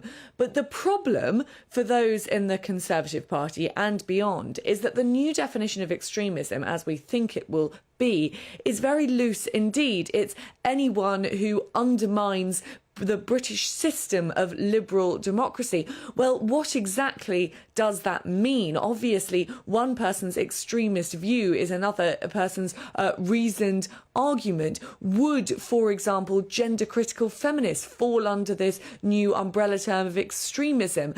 Would fundamentalist Christians, those on the right who believe that abortion is wrong and that life is sacred from birth, could they fall foul of this definition of extremism? And without having any sort of talk with groups, with faith groups, there have been those aides in Parliament have been urging Michael Gove to have conversations with faith groups before putting this definition into law. Without those conversations, could you end up in a situation where groups are just accidentally part of this definition of extremism? The government refuses to engage with them, and you end up in a situation where free speech has been quite drastically curtailed. That is what these 3 Home Secretaries are worried about this morning. Olivia, thanks very much indeed. Other stories coming into the newsroom this morning with the time at 7:16. Politicians, tech companies and financial institutions are to meet in London today to tackle international fraud. It's being hosted by the British government and it's the first of its kind. We spoke to the Security Minister about this earlier. Already, we're leading on bringing fraud down, so it's down 13% year on year, and we've already led globally with the online fraud charter, which is a huge moment where we've got tech companies, the largest tech companies and other companies, telecoms companies, to work together to protect the British people. And today, that's all about bringing that to partners. The mother of Brianna Ghey has met the family of the girl who murdered her daughter. She says she hopes the 2 mothers may work together on the Peace in Mind community interest company she's launched as Brianna's legacy. The crime that's been committed has impacted so many other people, and obviously what they've gone through is terrible as well, and they've lost a child, and they haven't only lost a child but they've also got to live with what's happened now for the rest of their life. 2 people have been arrested on suspicion of preventing a lawful and decent burial. This was in Yorkshire.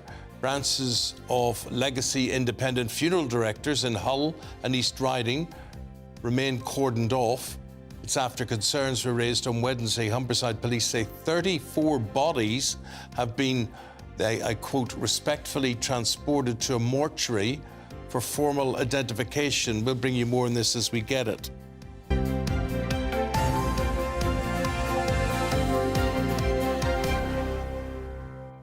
Lots of emails coming in, and I have to say lots of people quite upset about this whole Princess of Wales furore. Everybody's saying leave her alone, and of course everybody agrees, but the concern is, you know, what have they done? There's a massive mistake, PR mistake here. So, yeah, you can sort of leave her to convalesce in peace. That's what the palace should have enabled, but they've made it worse for her. So keep those thoughts coming in, and we'll try and read some of them. Other people joining in, the conspiracy theorists, just look at the long length of Prince George's arms. You know, everybody can see something wrong with it now. Let us know what you think. It's the talking point of the day. The weather will probably be a bit of a talking point as well. Greg Dewhurst with your preview. Hello there, welcome to your latest GB News weather. We're looking at a damp start across many areas, a lot of cloud through the day today. Still rather chilly, particularly along some eastern coasts, and we can see across the board lots of cloud this morning, outbreaks of light rain and drizzle in places. Little change as we go through the day today. We could see a few brighter spells developing across some western fringes. The cloud does lift and break a little to allow some brightness through, but across northwestern parts of the UK, Northern Ireland, Western Scotland, it remains damp here, outbreaks of rain. Temperatures largely in single figures across the north and the east, highs again around 12 or 13 towards the southwest in any brighter spells. 1 or 2 showers possible here too.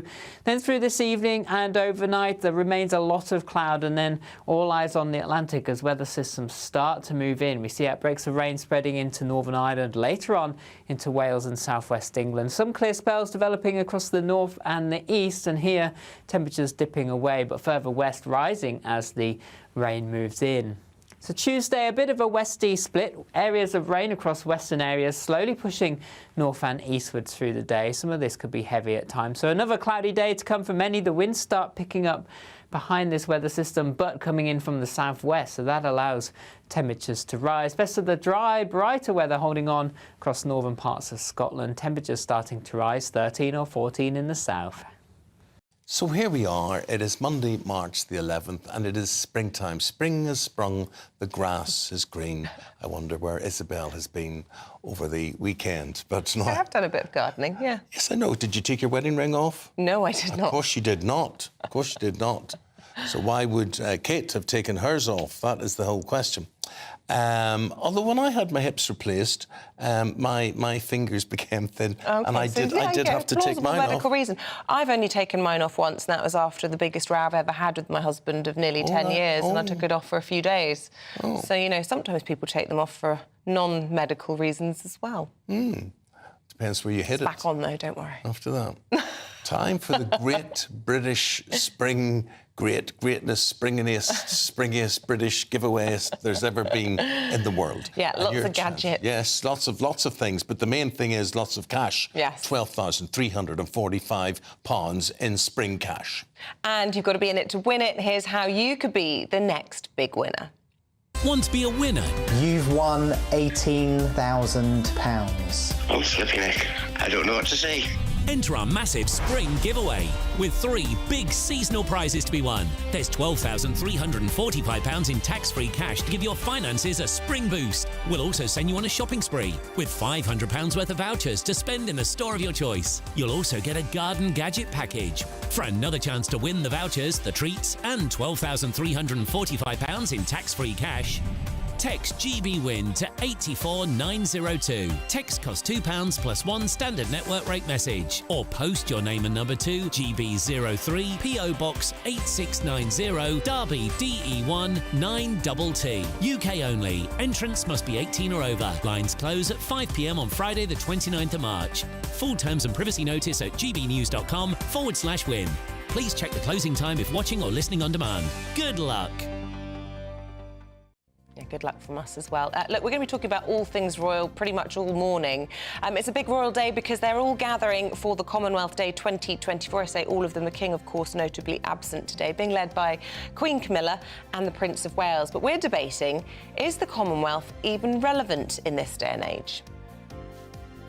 Let us know what you think up next. I think the most exciting bit for me is talking to people. People who I think are ignored often by the major news channels. We're going to give news they want to hear. There's a voice there that needs to be heard. I think there's a chance here for a diversity of opinion to be expressed, which you don't find elsewhere. It's really exciting. We don't hold back. We're free to say how decisions that are taken here affect us all around the country. Only on GB News, the People's Channel. Britain's news channel. I'm Christopher Hope. And I'm Gloria Di Piero, bringing you PmQs live here on GB News. Every Wednesday, we'll bring you live coverage of Prime Minister's questions when Rishi Sunak and Sir Keir Starmer go head-to-head in the House of Commons. We'll be asking our viewers and listeners to submit the questions that they would like to put to the Prime Minister, and we'll put that to our panel of top politicians in our Westminster studio. That's PmQs live here on GB News, Britain's election channel. Tired of the usual focus-tested, pre-prepared Westminster runaround? Well, so am I. So you want higher taxes? Is your department to blame for this? Are you rethinking this policy? Every Sunday at 9:30, I'll be sitting down with those in power to get the truth about the issues affecting you. Let's be honest, we've known about the cost pressures of this project for years, not months. That's the Camilla Tominey Show, a politics show with personality. On GB News, the People's Channel, Britain's news channel.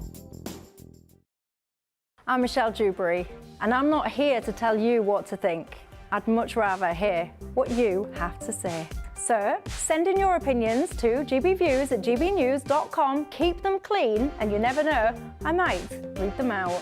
With my panel here on Jubes & Co, we debate, we get stuck into the issues of the day on a show where all views are welcome, especially yours. GB News, the People's Channel, Britain's news channel. Every Sunday from 11, join Michael Portillo. There will be topical discussion, looking at the week before and the week to come. So kick back and relax at 11 a.m. on Sundays on GB News with me, Michael Portillo. GB News, the People's Channel, Britain's news channel. I'm Andrew Doyle. Join me at 7 o'clock every Sunday night for Free Speech Nation, the show where I tackle the week's biggest stories in politics and current affairs with the help of my two comedian panellists and a variety of special guests. Free Speech Nation, Sunday nights from 7 on GB News, the People's Channel, Britain's news channel. Join us every night on GB News at 11 p.m. for Headliners, which is 3 top comedians going through the next day's news stories, which is exactly what you need, because when the establishment has gone crazy, you need some craziness to make sense of it. So join us 11 p.m. every night on GB News, the People's Channel, Britain's news channel.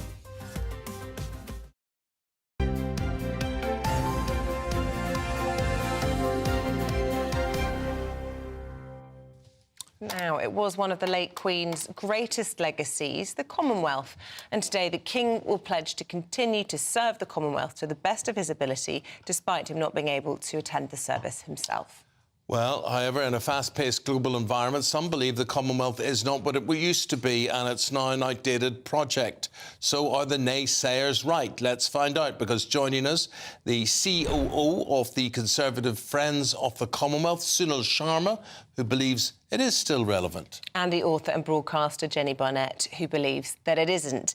Well, let's start with you, Jenny, and get some response from Sunil to all of this. Why do you think that this is an outdated celebration today? Doesn't it do a lot of good for the Commonwealth? Well, it should do, if you look at the word Commonwealth, but British companies control more than $1 trillion of, for instance, African resources, gold, diamonds, gas, oil, land, roughly 4 times the size of the UK. And Africa loses more than £30 billion a year than it receives in aid or loans. So it's hardly Commonwealth. What's happening? It was British Empire Day. That's changed. But Afua Hirsch, the Guardian columnist, claims that it is a contemporary manifestation of the British Empire, whilst Philip Murphy, director of the Institute for Commonwealth Studies at the University of London, he's called it an irrelevant institution wallowing in imperial amnesia. We have to come to terms with the fact that the world is changing. We aren't the be-all and end-all of everything. Even Calu Mason has says at the end of the last night of the proms that the music should be played, Land of Hope and Glory. We have to rethink where we are in the globe, on the globe, and we have to look at quite what the Commonwealth is doing, because it doesn't seem to be serving there are 2.6 billion people in the Commonwealth, making up 1/4 of the world's landmass. What are we doing for them? But you're not part of it, so why do you care? I care that we have an egalitarian globe. I care that we don't have people starving in Jamaica who are also wanting to leave the Commonwealth. 14 Caribbean countries are wanting us to pay reparations for the slave trade. We have to look at who we are now, who we were then, and what shifted. And self-sufficiency is part of it. Global warming is part of it. And we are no longer the old lady of the world. Well, Sunil, there's quite a lot for you it. to unpack there. I mean, first of all, she doesn't think there's a shared wealth between these countries, but equally she thinks the sort of outdated concept of imperialism.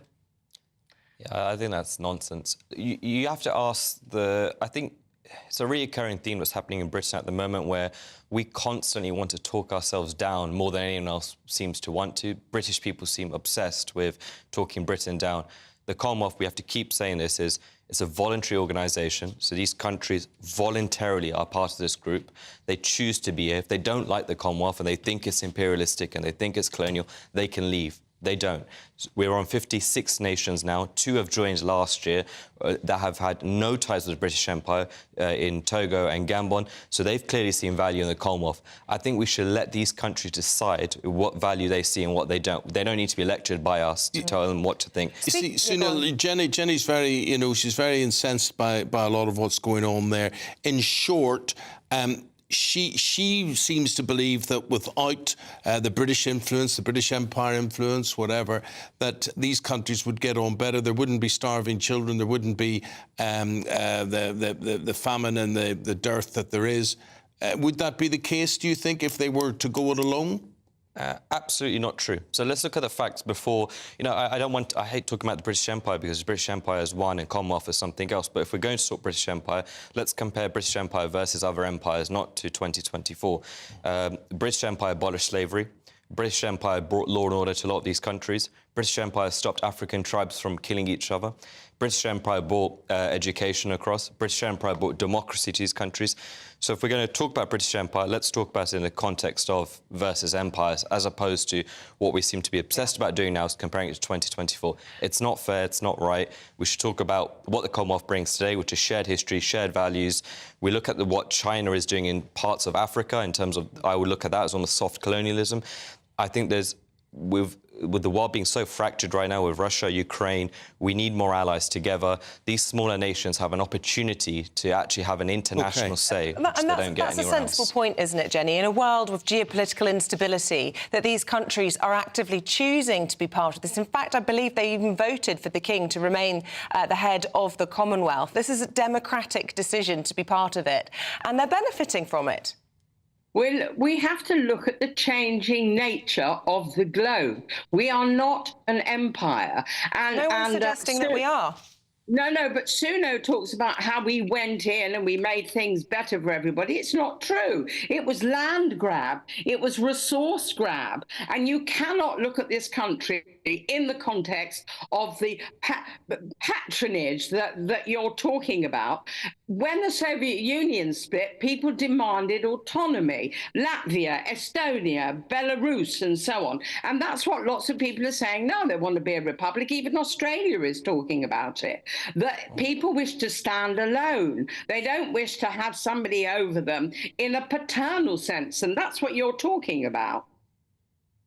So, Neil, what do you think of that? Well, all 56 nations are independent. None of them are governed or controlled by the UK. They're all independent. We removed British from British Commonwealth, so it's just Commonwealth. I think Australia's a great example of when, during the 90s, they talked about going republic.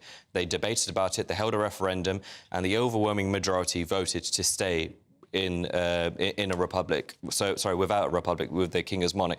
Let the countries decide. If they see value in the Commonwealth, let them stay in the Commonwealth. If they don't, they can leave. There is no power in terms of Britain control these nations. That's not the case. These countries have had the opportunity to be a part of the international stage. We should welcome them, we should allow them, and we should see this as a brilliant opportunity. unfortunately, in this country, I think we're obsessed about talking about what bad Britain has done rather than what good Britain has done. And I think it's transpiring into a group now which has absolutely nothing to do in terms of Britain controlling Guys, these got to leave it there. Yeah. Thank you both very much indeed. Shunal Sharma and Jenny Barnett, thank you both. Really appreciate listening and we to open what that you've had debate to say. up to you at home this morning. Which side of it do you stand? In a divided world, does this bring some commonality, or is it an outdated concept? Get in touch, gbviews@gbnews.com. Talking about commonality, they don't get much more common than Paul Coyte as he relates. You're trying to say I'm a man of the people, is Man what of you're the saying. people, that's what I was trying to say. Hey, I thought your team did really well yesterday, Spurs against Villa. Thank you very much. It wasn't bad, 4-0 win for Spurs. Away from home? Away from home at Villa Park as well, in the race for the top 6 and the top 4. It's all looking very good. The game between Pep and Jurgen Klopp, honours even there, and Arsenal, they were the big winners over the weekend.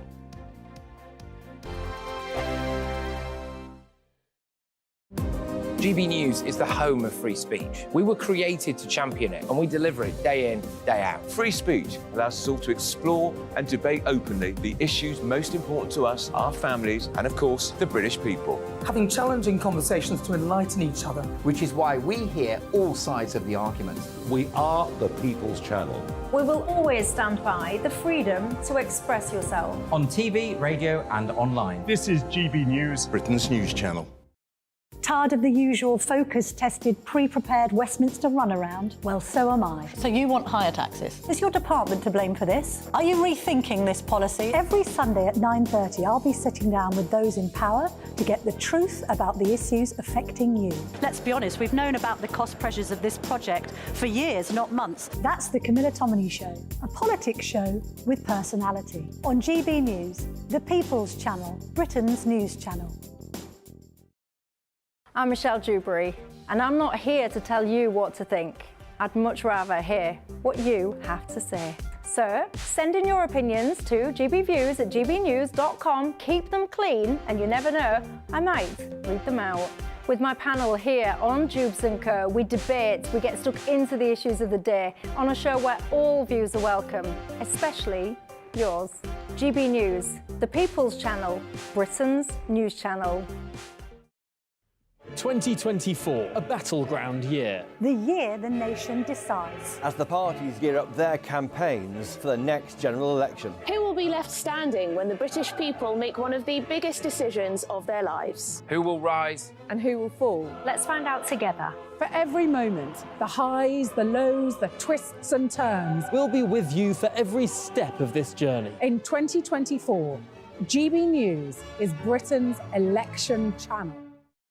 I'm Christopher Hope. And I'm Gloria Di Piero, bringing you PmQs live here on GB News. Every Wednesday, we'll bring you live coverage of Prime Minister's questions when Rishi Sunak and Sir Keir Starmer go head-to-head in the House of Commons. We'll be asking our viewers and listeners to submit the questions that they would like to put to the Prime Minister, and we'll put that to our panel of top politicians in our Westminster studio. That's PmQs live here on GB News, Britain's election channel.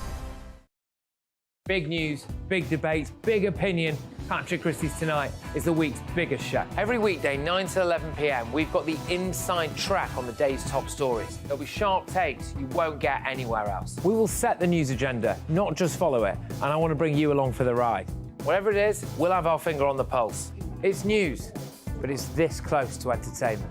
Patrick Christys Tonight, 9 to 11 p.m, only on GB News, the People's Channel, Britain's news channel.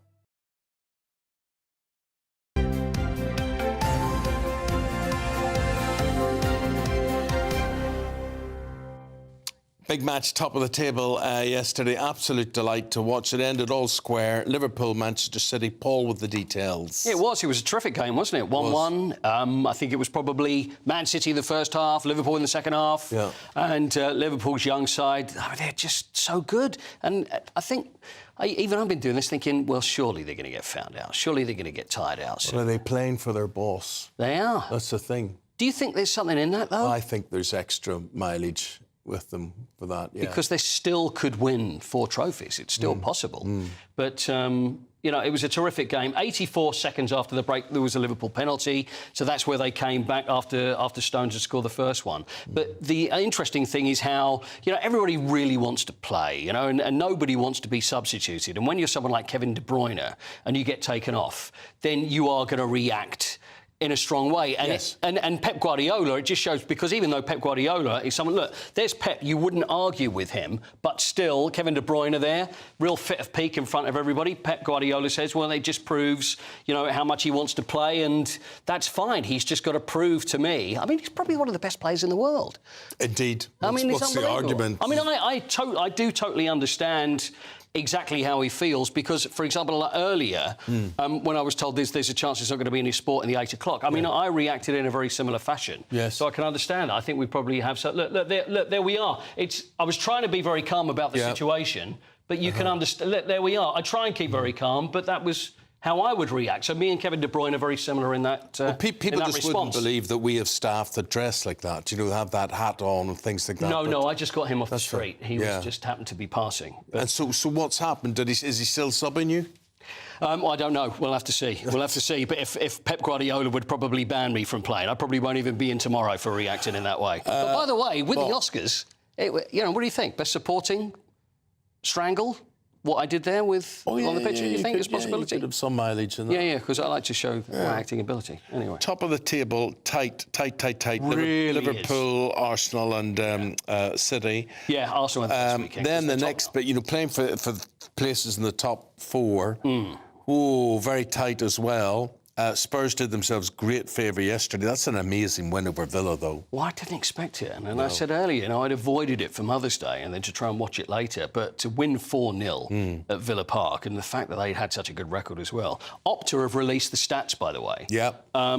For 4th place. You're not going to like this because I'll do it anyway. Spurs, 54% chance of finishing 4th, although still 2 points behind Villa with a game in hand. But that game in hand is away at Chelsea, so it's certainly not a one game. Villa, 40%. Manchester United, 2% chance. 2%? 2% chance. I don't think I disagree finishing with the top 4, but you never know. Agree. But it was a terrific game. Yeah. West Ham drew with Burnley. Burnley still can't buy a win. Brighton against Nottingham Forest, they won 1-0, and there's Nuno Espirito Santo. Tell us, Watford are in the business of looking for a new boss. Again. Yeah, I mean, again. I mean, Valerian Ismail, 10 months in the job, which if you're going to be a Watford manager, you think he'd probably get a gold watch and the freedom of the city, because that is a long time. 19 managers in 11 years Watford have. They hadn't won a home game since November, beaten by Coventry. You know, there's the wonderful statue outside of Vicarage Road of Graham Taylor, one of their great late managers, of course, sitting on a bench. If they did it with the last set of managers for the last 10, 15 years, they'd have to have a double-decker bus with all the statues on there. I mean, that's how many. They just come in. How long are you going to stay for? If you get the job, don't make yourself too comfortable in the office, because there's a chance you're going to be out. We've got Tom Cleverley, former Everton and United player, and he's the stand-in coach. Yeah, so I mean, maybe he might get the job. Well, you never know. Everybody else has done the job, so might as well give it to him as well. Let's finish with a drink. Yeah. Yeah. What do you mean? The Norwegians. Oh, should we do that one? Yeah. I thought you were actually going to have a drink there. I was like, yeah, that'd be nice. That'd be a nice way to finish. Yeah, this happened in Norway, and it was cross-country skiing. And you wouldn't imagine that fans would cross-country skiing. Cross-country skiing. Looks lovely, very genteel, civilised. Oh, dear, it's tough though. 50 kilometres, women's cross-country skiing in Oslo, but unfortunately there was a bit of trouble afterwards. Fighting, lashing out against the police. Fans stormed the barricades. It's unbelievable. 130 individuals needed assistance from the Red Cross for injuries or intoxication, but they were aged between 16 and 20. Was that anything to do that your temperature drops so much you've got to drink alcohol to keep yourself warm? Do you think so? Or were they just supporting one of the skiers and were just getting a bit, you know... Well have been. A bit dodgy about the whole thing. I don't know what cheers is in Norwegian, but Skål. Anyway. Is it Skål? Skål. Yeah. Skål. That's what what the say. Name of the beer? Yeah, I think so. There's Skål. That's what they do. So there was a lot of sculling going on. Skål. Too. Yeah. Very good. Still to come, we've got Biggins and we've got Dawn Neeson, and they have all the newspapers that you'll ever want right after this.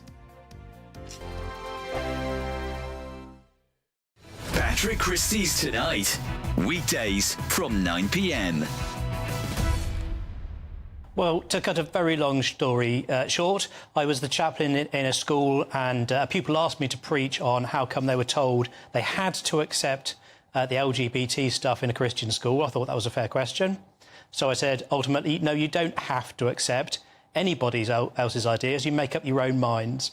And so on topics like the marriage being between a man and a woman, biological sex being real, gender identity not making perfect sense, therefore can't be entirely true.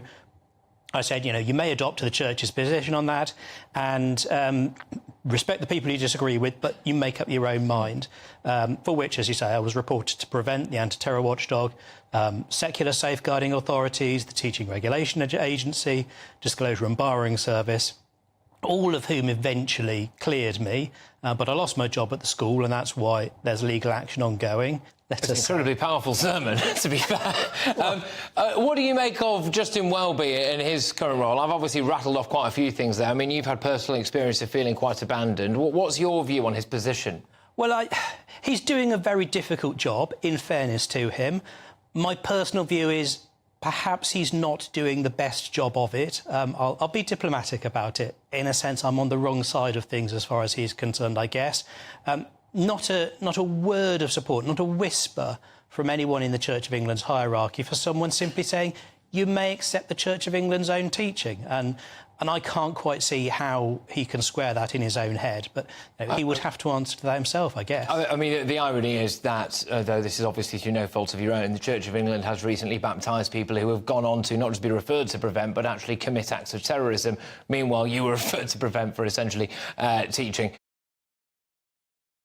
Tired of the usual focus-tested, pre-prepared Westminster runaround? Well, so am I. So you want higher taxes? Is your department to blame for this? Are you rethinking this policy? Every Sunday at 9:30, I'll be sitting down with those in power to get the truth about the issues affecting you. Let's be honest, we've known about the cost pressures of this project for years, not months. That's the Camilla Tominey Show, a politics show with personality. On GB News, the People's Channel, Britain's news channel. I'm Michelle Dewberry, and I'm not here to tell you what to think.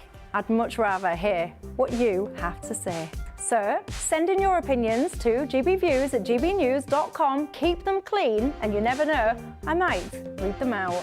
With my panel here on Jubes & Co, we debate, we get stuck into the issues of the day on a show where all views are welcome, especially yours. GB News, the People's Channel, Britain's news channel. GB News is the home of free speech. We were created to champion it, and we deliver it day in, day out. Free speech allows us all to explore and debate openly the issues most important to us, our families, and of course, the British people. Having challenging conversations to enlighten each other. Which is why we hear all sides of the argument. We are the People's Channel. We will always stand by the freedom to express yourself. On TV, radio, and online. This is GB News, Britain's news channel.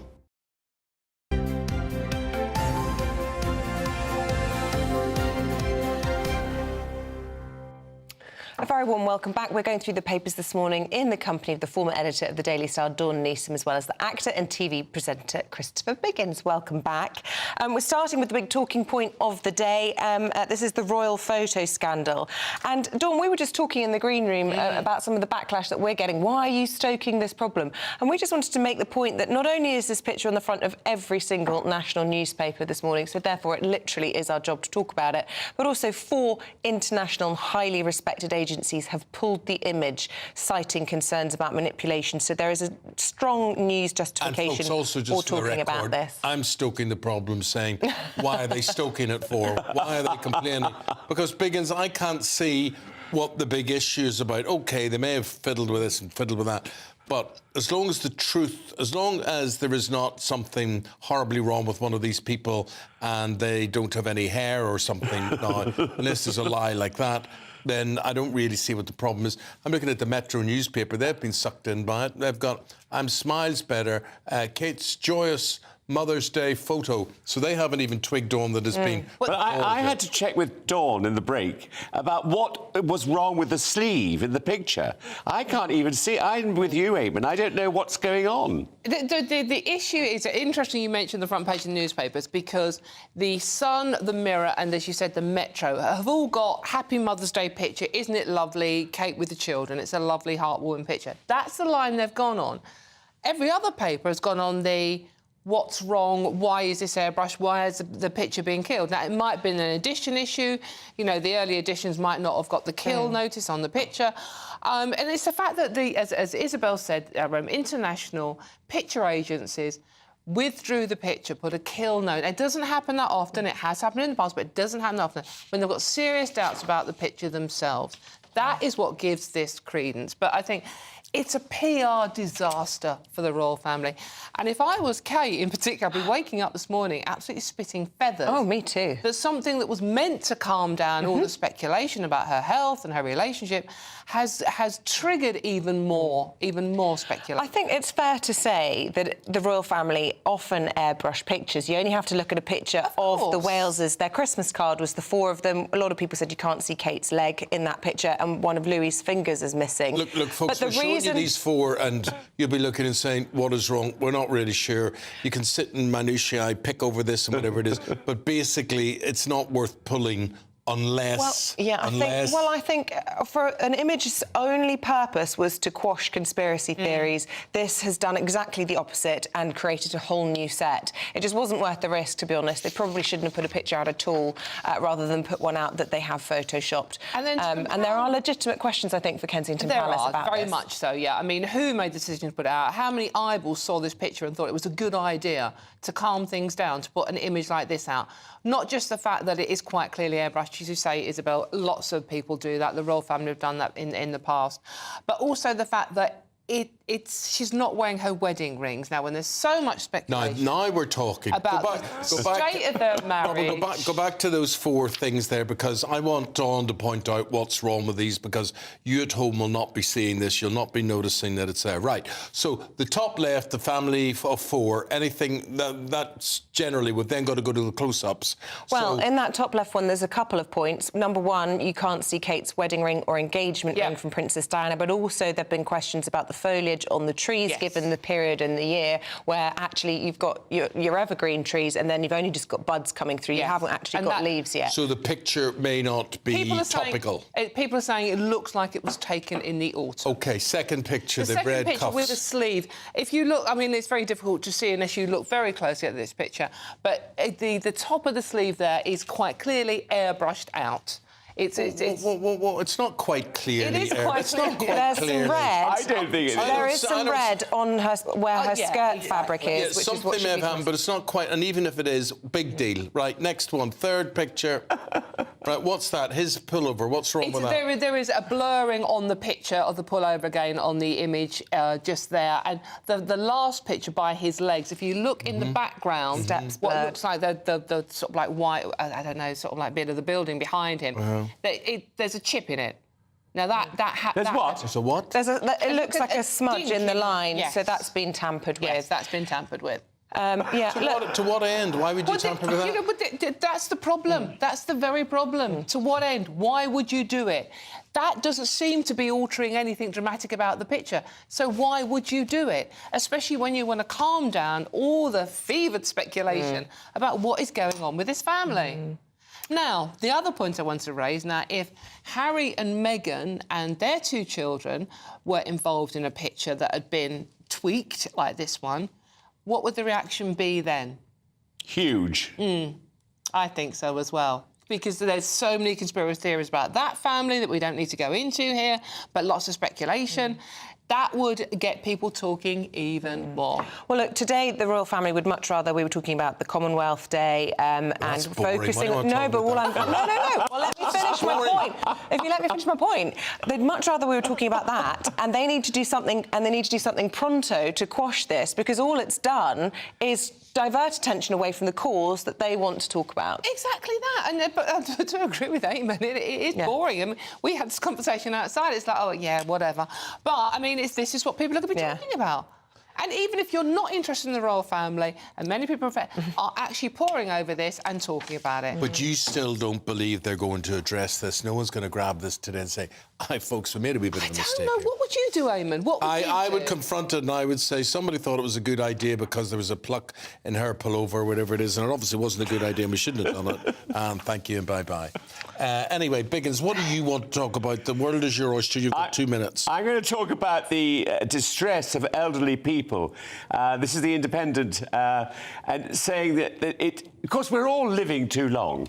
That's one of the main problems. No, I mean, you know, we are. I mean, there's 90-year-old people who are going into hospitals, and there's no room for them. And one man woke up and was very distressed that the woman next to him was dead.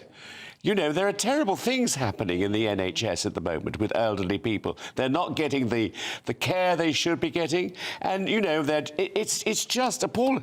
And scores of families have come forward to share harrowing allegations of neglect, as one of the top doctor warns that elderly people are receiving care.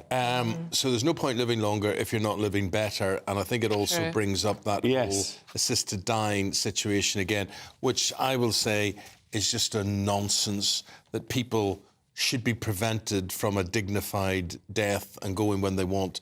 I agree. I can tell you now, Isabel, come around and push the button on me. Oh, gosh. I don't want to be sitting there. I won't be pushing that button, away I'm afraid. bit by bit. Well, who are you going to get to? Will you do it, Big? I'll do it. I'll do it I'll for be around you. this afternoon.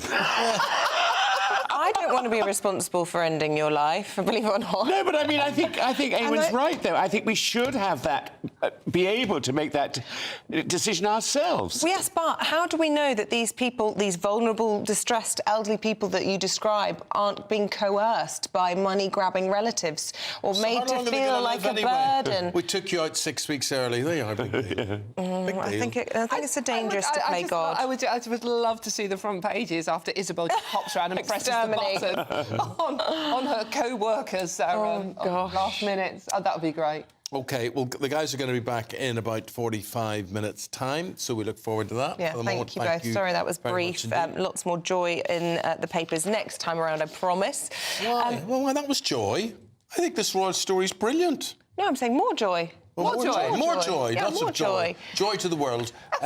So your reaction to the stories we're talking about, gbviews@gbnews.com. There it is. Now, will Greg Dewhurst have joy for us with your forecast or not? Find out. That warm feeling inside from Boxed Boilers, sponsors of weather on GB News. Hello there, welcome to your latest GB News weather. We're looking at a damp start across many areas, a lot of cloud through the day today. Still rather chilly, particularly along some eastern coasts. And we can see across the board lots of cloud this morning, outbreaks of light rain and drizzle in places. Little change as we go through the day today. We could see a few brighter spells developing across some western fringes. The cloud does lift and break a little to allow some brightness through, but across northwestern parts of the UK, Northern Ireland, western Scotland, it remains damp here, outbreaks of rain. Temperatures largely in single figures across the north and the east, highs again around 12 or 13 towards the southwest in any brighter spells. 1 or 2 showers possible here too. Then through this evening and overnight there remains a lot of cloud, and then all eyes on the Atlantic as weather systems start to move in. We see outbreaks of rain spreading into Northern Ireland, later on into Wales and southwest England. Some clear spells developing across the north and the east, and here temperatures dipping away but further west rising as the rain moves in. So Tuesday, a bit of a west-east split. Areas of rain across western areas, slowly pushing north and eastwards through the day. Some of this could be heavy at times. So another cloudy day to come for many. The winds start picking up behind this weather system, but coming in from the southwest. So that allows temperatures to rise. Best of the dry, brighter weather holding on across northern parts of Scotland. Temperatures starting to rise, 13 or 14 in the south. Looks like things are heating up. Boxed Boilers, sponsors of weather on GB News.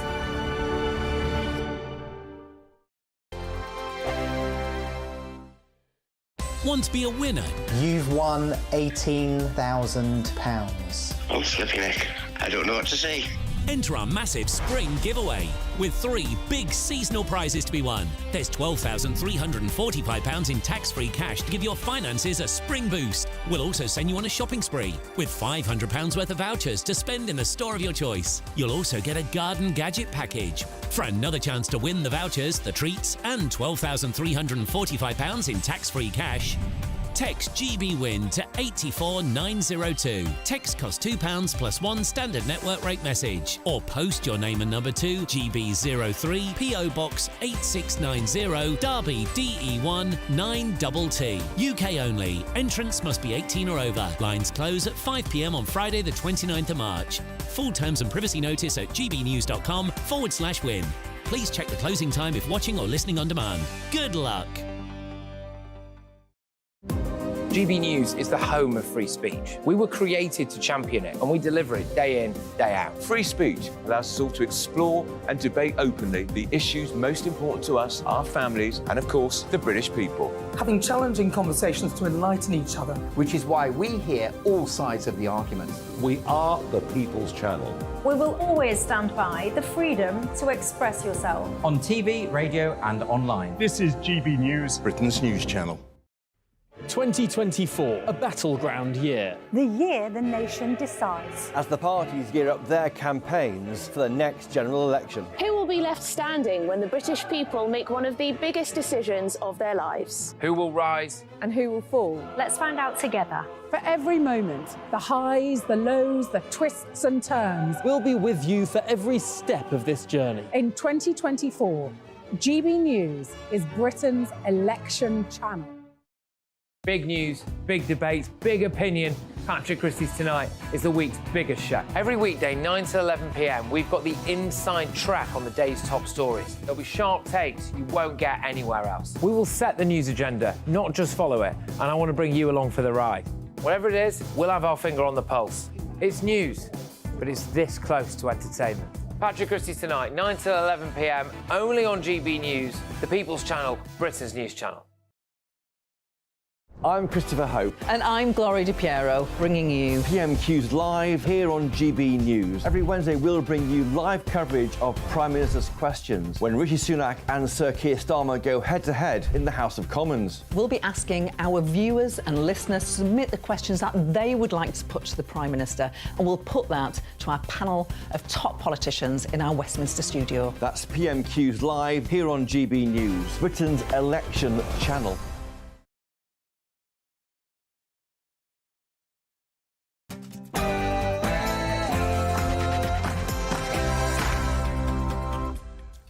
Good morning. The time, 8 o'clock. Well, it's approaching 8 o'clock, Monday the 11th of March. You are tuned into Breakfast with Eamonn Holmes and Isabel Webster, and you are very welcome, however you are listening or watching to us this morning. Headache for the royal family. News agencies have banned the Mother's Day's picture of the Princess of Wales amid concerns that it has been fiddled with. A photo that was meant to quash the conspiracy theories around the Princess of Wales's health has only added fuel to the fire. Kensington Palace yet have not commented. More details shortly. 3 former Conservative Home Secretaries have warned against politicising the term extremism as the government seeks to redefine it this week. Yes, Michael Gove is set to unveil the government's new definition of extremism. But there are those inside the Conservative Party and outside of it who are worried that this new definition will cause more harm than good. An Oppenheimer sweep at the Academy Awards last night. We'll be looking at the latest glitz and glamour from the ceremony. But are they too political? We'll be debating that in 20 minutes' time. And in the sport this morning, Manchester City and Liverpool play out a pulsating draw. Spurs score 4 away at Villa in the race for the top 4, and Wales are facing a Six Nations wooden spoon. Hello, good morning. It is a cloudy and damp start for many of us, but will it improve? Will it brighten up as we go through the day? Find out all the weather details coming up soon.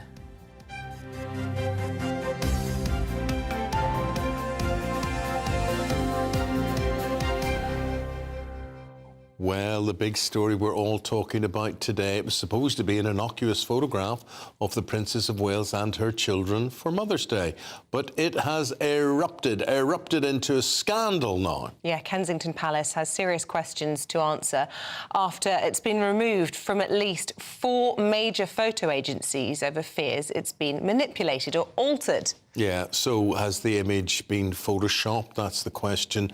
Look, they've showed you things, you won't even notice what's wrong there. I don't either, but it's creating a fuss. I think the fact is, Isabel, that someone has attempted to do something. It doesn't matter how drastic it is or not. Just is it the idea that they have sorted out a seam or they have made somebody's legs longer? Anything that makes you question the veracity. Were those 4 children smiling with Kate in that exact moment to reassure us? Anything that makes you think this might not be legitimate is a concern for those news agencies and therefore a massive, massive PR whoopsie from Kensington Palace. And so, as a result, you're seeing the trees in bloom at the wrong time of the year.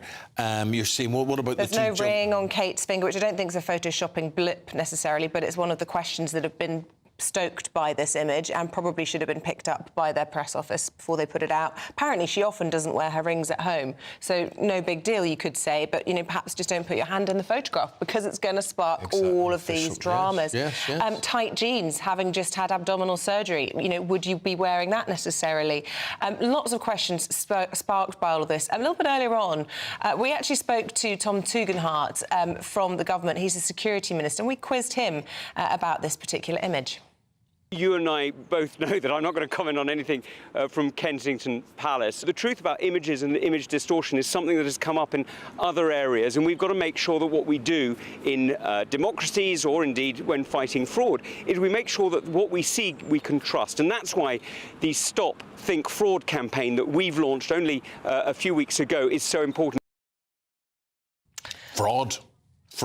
Yeah. I'm sorry, I'm not getting hot under the collar about this, but I mean, I accept somebody may have fiddled with something, but do you know there are people who put filters on their Instagram pictures? Do you know that? No, in the modern world, it's not a big deal to alter your photograph, and I think the royals have often done this in the past, but I think in the context of trying to reassure the public, it's gone down really badly. Let's get the thoughts this morning of our royal correspondent, Cameron Walker, because, Cameron, all it has done is fanned the conspiracy theorists' flames, has it not? Yeah, it certainly has, Isabel. Of course, the whole point of putting out this photograph in the first place was to try and reassure the public that those conspiracy theories online about the Princess of Wales's health were all rubbish, all nonsense, and she's perfectly happy recovering as expected with her children at Adelaide Cottage in Windsor.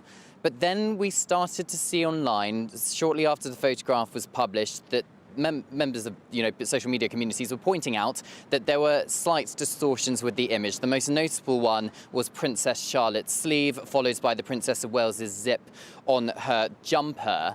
But I think the nail in the coffin for Kensington Palace here was that 4 reputable international news agencies decided to kill, in other words, pull the image from their websites, because, of course, it's their reputation on the line as well when paying customers, paying media organisations want to use a news image, but in fact that image, as is the allegation, has been manipulated. That's what the Associated Press used that word, manipulated. And clearly this has created a bit of a PR disaster for Kensington Palace. The Press Association, which is the big agency here in the United Kingdom, has not pulled the image at the moment, but they do say they are seeking urgent clarification from Kensington Palace about those allegations. And Prince William is at the heart of this, I'm afraid, because he is the guy, we have been told, who took that image of his wife and his 3 children. Now, there could be a perfectly innocent explanation as to why this happened. Perhaps they wanted a perfect image with the 3 kids and Kate looking at the camera, all smiling at the same time, so they took 4 or 5 images and morphed it on top of one another. But the apparent photoshopping or some kind of manipulation clearly has an issue of trust here, and it's the optics which are the problem here, because there has been so much speculation online and everybody would have been scrutinising this image, and it is an issue of trust, I'm afraid. Kensington Palace, as I said, have not commented as of yet, but it clearly has completely overshadowed the reason I'm stood outside Westminster Abbey today, which is the Commonwealth service, which Prince William is expected to attend. Thank you very much indeed. Oh, so it goes. Where does it bring us now? GB News royal correspondent Cameron Walker there, Vanity Fair royal editor Katie Nicholl with us now. Katie, where do we begin with this? It's either a big mistake, it's just a simple mess up, or what? Well, or you're going to fuel into those conspiracy theories even further. I think, you know, the irony in all of this was that when that picture dropped on social yesterday, and obviously the papers had it for Mothering Sunday, I think everyone breathed a sigh of relief because this whole "where is Kate" narrative has continued for something like 76 days now. And I think you sort of look at that picture and you think, oh, OK, she's looking well, she's looking healthy, she's there with her children. How lovely that it was the Prince of Wales that took the photograph. I suppose this is so indicative of the age that we are in. So that picture, just to explain to people that probably don't understand how this happens, is that picture will have gone to the team at Kensington Palace, where possibly some digital editing happens. I mean, Prince of Wales is not a professional photographer, OK? It's nice that he's taken that image, but someone might have had to have sharpened something up. It will have then been checked by the press office. It will have then gone out. So it's not like it's just immediately put out. It goes through some sort of a processing as such. The big question here is, was it someone at Kensington Palace in the digital team who has altered that image? Or could it have been something with high-tech cameras, and we don't know what this was shot on. We know she uses a Leica, but we don't know what William shot it on. Has the camera kicked up into action, spotted something slightly off, and done what a modern camera can do? So I think the difficulty in all of this is we haven't had a response from Kensington Palace. They have been very, very quiet on this. Possibly we might get something later on today, but my experience of this is they'll probably just let this ride out, and we will move on to other issues like Commonwealth Day But if they do let it ride out, will they be allowed to get away with that, or will people say you're fabricating pictures? Well, I think what's so major in all of this is that 4 international picture agencies have killed this image. Yeah. That's really rare. I can't think of a time since I've been doing this job for the best part of 15 years where a royal image has been recalled. So that's highly unusual. It might force Kensington Palace's hand into answering. They might need to find out how this has happened. Are they on manoeuvres? There is an argument that perhaps they're mischief-making, because let's be honest, the royal photograph that the Wales has put out for Christmas had obvious photoshops in it. I mean, I think we can show it on screen now, but you can't see the Princess of Wales's leg anywhere. And one of the children hadn't got a finger. One of Louis's fingers is mysteriously missing on the arm there. They use Photoshop. That's not the problem. So perhaps, you know, have they overstepped the mark, these news agencies? Or do you think that they're just trying to point out on an image that's designed to tell us that Kate is fine and reassure us? Well, they can't judge the veracity of it. Well, the agencies will say that they cannot accept and distribute an image that has been that heavily photoshopped because you've manipulated it, and it's like we can't put a news story out. The royal photograph was missing Kate's leg and a finger. So, and I think that was taken by a very well-esteemed and respected royal photographer who knows exactly what he's doing. So something's going on within the palace somewhere where there is some sort of photoshopping, or whoever is in charge of then taking that pure image perhaps needs a bit of a brush up. Might lose their job. But, you know, honestly, I've looked at this. I'm boring Isabel silly with this, but I look at these 4 images that we show on screen. And, yes, you can say there's a crease in his jumper, her sleeve has been lengthened or whatever. But my point is, why? I don't understand why, if they have affected her sleeve there in some way, and people will be looking and saying, what are they talking about? They're talking about just above her thumb. And but why? What's the advantage they're getting out of this anyway? I don't really see what.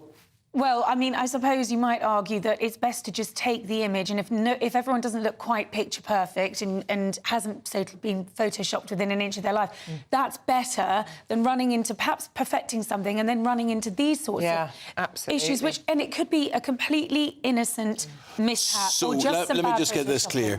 The fact that it has been tampered with at all, and if that's proven to be, then you think there may be other things in the picture that you cannot trust. Well, yes, and that's why the agencies. That's why the agencies have pulled them, because they've been manipulated. Questions about the leaves on the trees.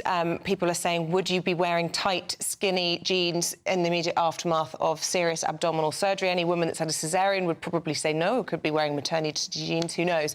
And also the fact that she's not wearing a ring again could be an innocent explanation. You know, well, she's just had surgery.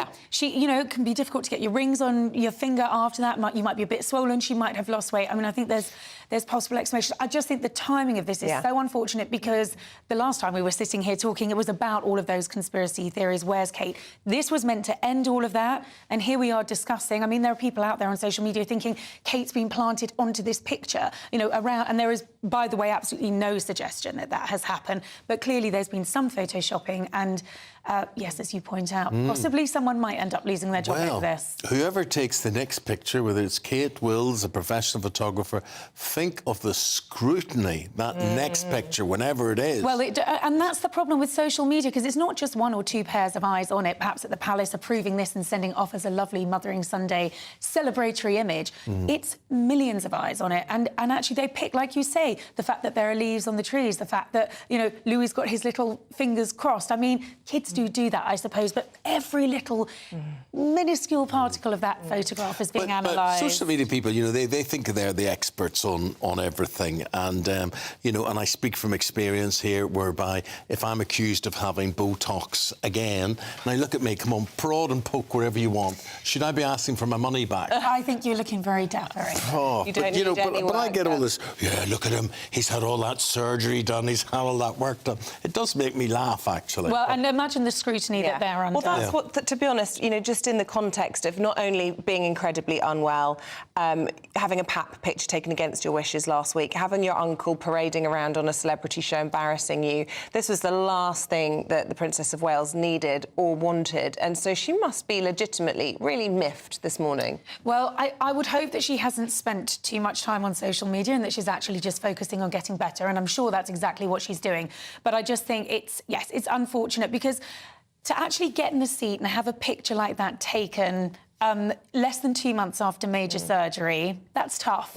And then to have it scrutinised in this way. So I actually really hope that her focus is just on her recovery. And, of course, for the royal family, their focus will be on Commonwealth Day today. So the images and the pictures and the footage will move on. On that, we are expecting a video from His Majesty the King, and a lot of people will be scrutinising that, let's be honest. They will. Well, I can say he looks very well in it. He looks very, very well in it. And the message is it's robust, it's about resilience, it's about the importance of the Commonwealth, why this great institution, which is as old as he is, it's 75, it's its 75th anniversary this year, is important. And so you're really seeing Charles, again, reinforce that pledge to serve, but he sort of adds, as much as I am able to. I'm paraphrasing, they are not his exact words, but that is the message. As long as I am able to serve you, the Commonwealth, that's what I'm going to do. Yeah. Royal photo. Dorothy, do you think the Royals should have used a professional photographer the next time that they put a photograph out? That's a fair point. Roger from Cornwall, who cares? Who cares if it's an old picture? It's beautiful. The main thing is Catherine has recovered. There are more important things to worry about. I think that is an important sentiment with all of that. Sandra, for God's sake, the woman's recovering from major surgery, so she hasn't got her wedding rings on. So there, so what? Yeah, well, thank you very much indeed for that. Katie. We've got more from you a little bit later on in the programme as well. I'm looking forward to that. Keep your thoughts coming in this morning. It's dividing opinion. A lot of people feel like this is all a fuss about nothing. Roger's spot on. Roger says the country is going to hell in a handcart, and you're bothered about a picture of Kate? Get real. I think the country is going to hell in a handcart. I think the world is going to hell in a handcart. Oh, my. I don't think it's ever been worse. Well, I think that's what the royal family does so well, is shine the light on lots of positive things. And so it's a shame that today it's being overshadowed. I have to agree on that. Should we talk about some of these other things that are going wrong in the country? Lots of questions about how these pro-Palestinian marches should not only be policed, but whether or not, as Michael Gove was saying, the community secretary, if it's lending credence to extremists. He wants to redefine the term, but 3 former Conservative Home Secretaries have warned against that and are calling for a united political consensus to tackle the real threats that they see. Let's go to Westminster. Olivia Otley, she will explain more. Olivia, good morning to you. Good morning, Eamonn and Isabel. Yeah, so Michael Gove, our Communities Secretary, wants to toughen up the definition of extremism. Now, the reason he wants to do that is because he believes that some of the organisers of the pro-Palestinian marches, which are taking place pretty much every Saturday in London, are extremists, but under the current definition, they don't count as extremists. His idea is that you toughen up the definition, you make it about political ideology rather than about action, and you bring big consequences for those who are deemed to be extremists. So under this new definition, anyone who is deemed to be an extremist would be cut off, ties would be entirely cut with the government, meaning that these groups couldn't engage with arm's-length government bodies, couldn't engage with the civil service, etc. What he is hoping is that that would take some of the wind out of the sails of the pro-Palestine protests at the weekend, and some people who go along to those protests sort of burying their heads in the sand over the type of people who are organising this protest might think a bit harder and not turn up on Saturdays. The problem is that there are plenty of MPs, both inside the Conservative Party and on the Labour benches too, who were worried that this new definition of extremism is just too broad. And they're worried that all sorts of people could end up accidentally falling foul of this extremism definition. So, for example, gender-critical feminists who believe that sex is innate and women's spaces should be protected, they could end up being defined as extremists under this loose new law. People who believe that abortion is wrong, that life believes at birth, Christians, they could be branded extremists too. And you could end up in a situation where free speech is curtailed. People are unable to say what they believe because what they believe could be counted as extremism, even if their actions aren't extremist at all. That's what these former Home Secretaries are talking about this morning. And there are lawyers too who are piling in, suggesting that the government's new definition of extremism could be left wide open to all sorts of legal claims. So this is a real issue for the government, but something that the Communities Secretary and the Prime Minister are going to have to solve very soon indeed. Rishi Sunak has made a big play of being very, very concerned about extremism on the streets of Britain. He made that speech last week. They have to do something about this, and they can't be seen to shy away from action at the 11th hour. So it'll be fascinating to see how this develops over the next few days. Will we get that government's new definition of extremism or not? Thank you. Thank you very much, Olivia Utley there. Let's get, the worst possible days, we're just looking behind Olivia there, the panorama of the skyline in London there, awful, grey, dank, absolutely dismal. agree. Give me cold and clear any day, or even better, bit of spring and sunshine. What's going to be on the menu today? Greg Dewhurst has the forecast. Hello there, welcome to your latest GB News weather. We're looking at a damp start across many areas, a lot of cloud through the day today. Still rather chilly, particularly along some eastern coasts, and we can see across the board lots of cloud this morning, outbreaks of light rain and drizzle in places. Little change as we go through the day today. We could see a few brighter spells developing across some western fringes. The cloud does lift and break a little to allow some brightness through, but across northwestern parts of the UK, Northern Ireland, western Scotland, it remains damp here, outbreaks of rain. Temperatures largely in single figures across the north and the east, highs again around 12 or 13 towards the southwest in any brighter spells. 1 or 2 showers possible here too. Then through this evening and overnight there remains a lot of cloud, and then all eyes on the Atlantic as weather systems start to move in. We see outbreaks of rain spreading into Northern Ireland, later on into Wales and southwest England. Some clear spells developing across the north and the east, and here temperatures dipping away but further west rising as the rain moves in. So Tuesday, a bit of a west-east split. Areas of rain across western areas, slowly pushing north and eastwards through the day. Some of this could be heavy at times. So another cloudy day to come for many. The winds start picking up behind this weather system, but coming in from the southwest. So that allows temperatures to rise. Best of the dry, brighter weather holding on across northern parts of Scotland. Temperatures starting to rise, 13 or 14 in the south. So there we go, spring is in the air. So, is your chance to win a garden gadget package, a shopping spree, and an incredible 12,345 quid. 1, 2, 3, 4, 5. You put it together and it's tax-free. So there you go. That's the Great British Giveaway, which you can only get on this very station. We've got cash, treats and a spring shopping spree to be won in a great British giveaway. You could win an amazing £12,345 in tax-free cash. Plus, there's a further £500 of shopping vouchers to spend at your favourite store. We'll also give you a gadget package to use in your garden this spring. That includes a games console, a pizza oven and a portable smart speaker, so you can listen to GB News on the go. For another chance to win the vouchers, the treats and £12,345 in tax-free cash, text GB WIN to 84902. Text costs £2 plus one standard network rate message. Or post your name and number to GB03 PO Box 8690 Derby DE1 9TT. UK only. Entrance must be 18 or over. Lines close at 5 p.m. on Friday the 29th of March. Full terms and privacy notice at gbnews.com/win. Please check the closing time if watching or listening on demand. Good luck. Stay with us. Coming up, we're going to be talking all thing Oscars, but not just about the showbiz, about the creep of political statements at events like this. Are award shows the place for politics? Let us know your views. We'll be debating it next. Martin Daubney, weekdays from 3 p.m. Our woke army, a topic we talk about almost every day on this show. And now the decision to allow women to join frontline army fighting has been described as a failed exercise in political correctness, because government figures reveal that only 15 female recruits completed basic training for either infantry or tank units between January and September of 2023. A senior army officer says women are put off joining frontline units amid numerous allegations of rape and sexual discrimination. Well, joining me now is former NATO commander and Royal Navy officer Rear Admiral Chris Parry, CBE. Chris, always a pleasure to see you on the show. So here we are again, we're talking about diversity targets, and it seems that no matter how much they huff and they puff, young women simply aren't joining up.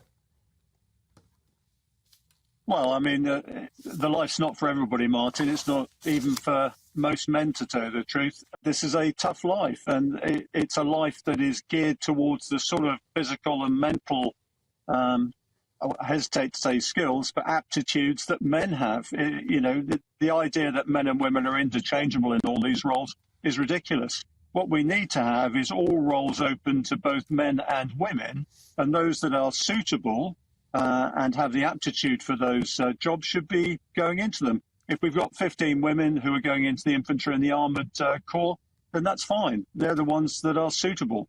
It's as simple as that. Any idea that we should have quotas or any sort of percentage of people from certain ethnic groups or from women is ridiculous. We want the best people who serve our country and can defend it.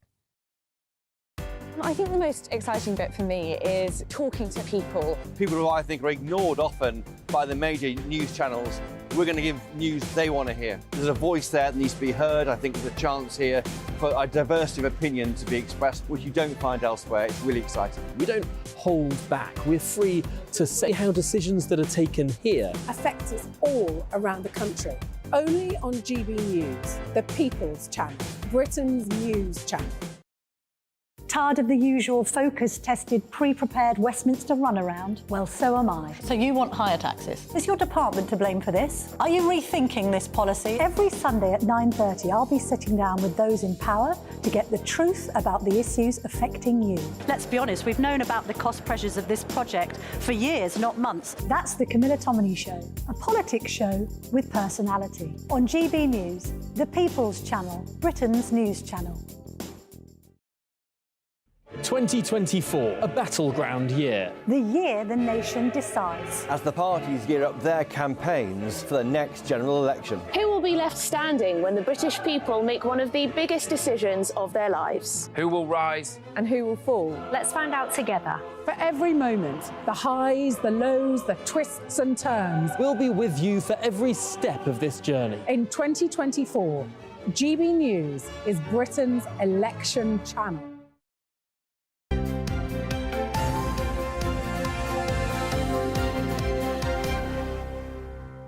When you get to the Oscars and they'll go, and the winner is... Yeah. Now they're thinking, they're saying the winner is politics. Oh.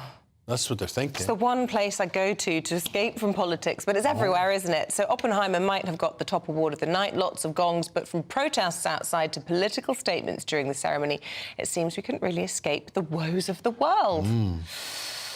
Palestinian protests shut down the Oscars tonight. Humanity wins. I will be the first director on this stage who will say, I wish I would never made this film.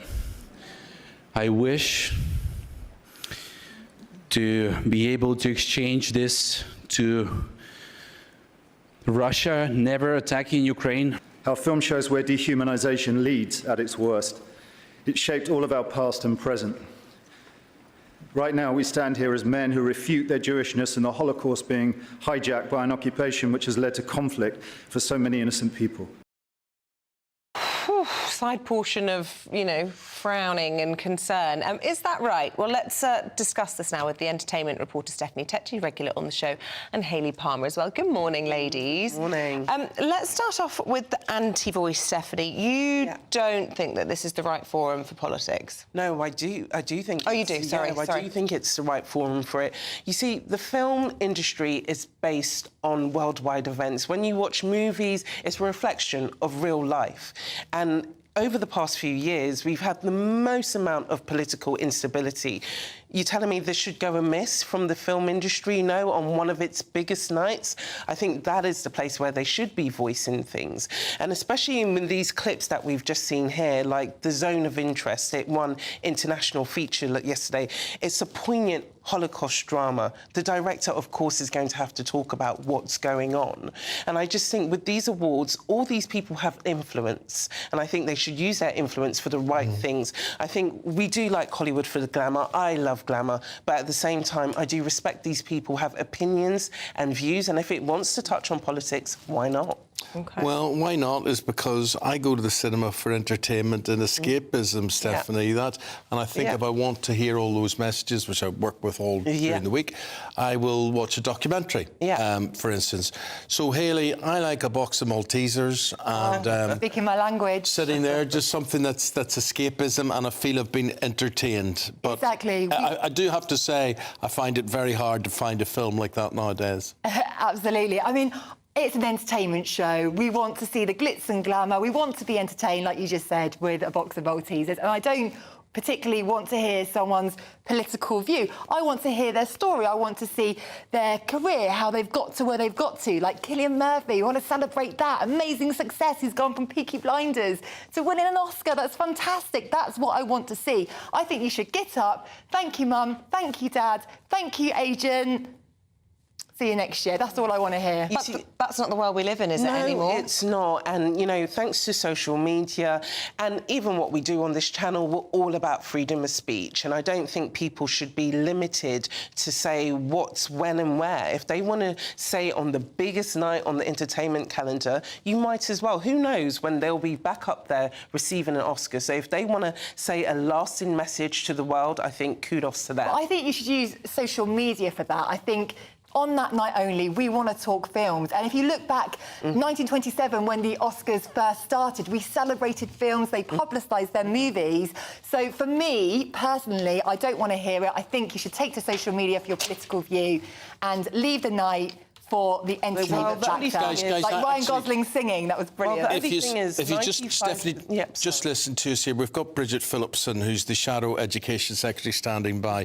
And as it turns out, Bridget, as we get you up on screen now, the arts, and we're talking about the Oscars, and we're talking about are they too politicised or whatever, and in a way, you've got something to say on that today, because you think they're being too exclusive, and they're catering only for people who are upper class.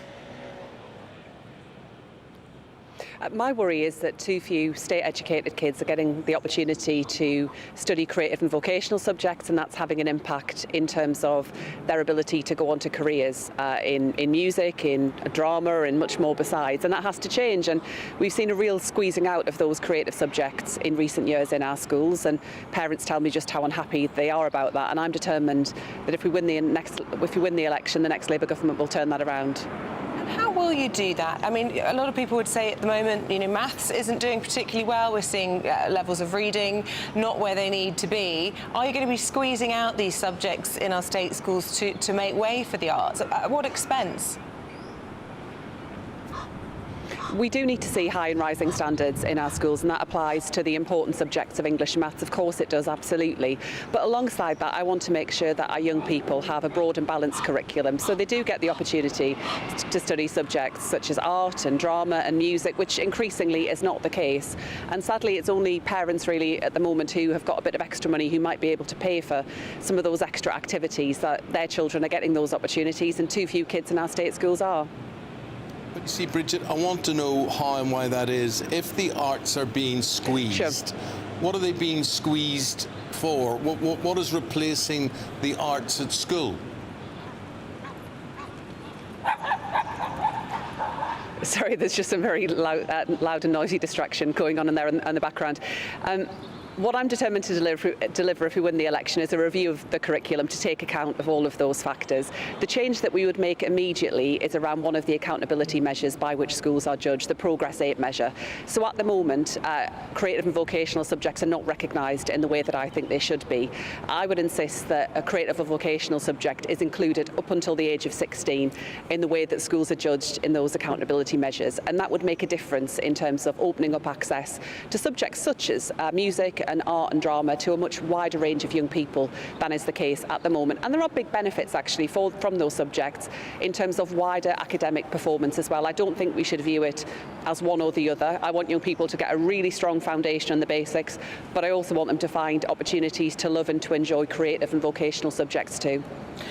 Speaking of squeezing things, just looking at the papers, and it's being reported that if you guys win the election, Starmer wants to reduce some of the power from the broader cabinet down to a gang of 4. You wouldn't be in that gang as Education Secretary. This would be, I believe, Rachel Reeves, Angela Rayner and Pat McFadden.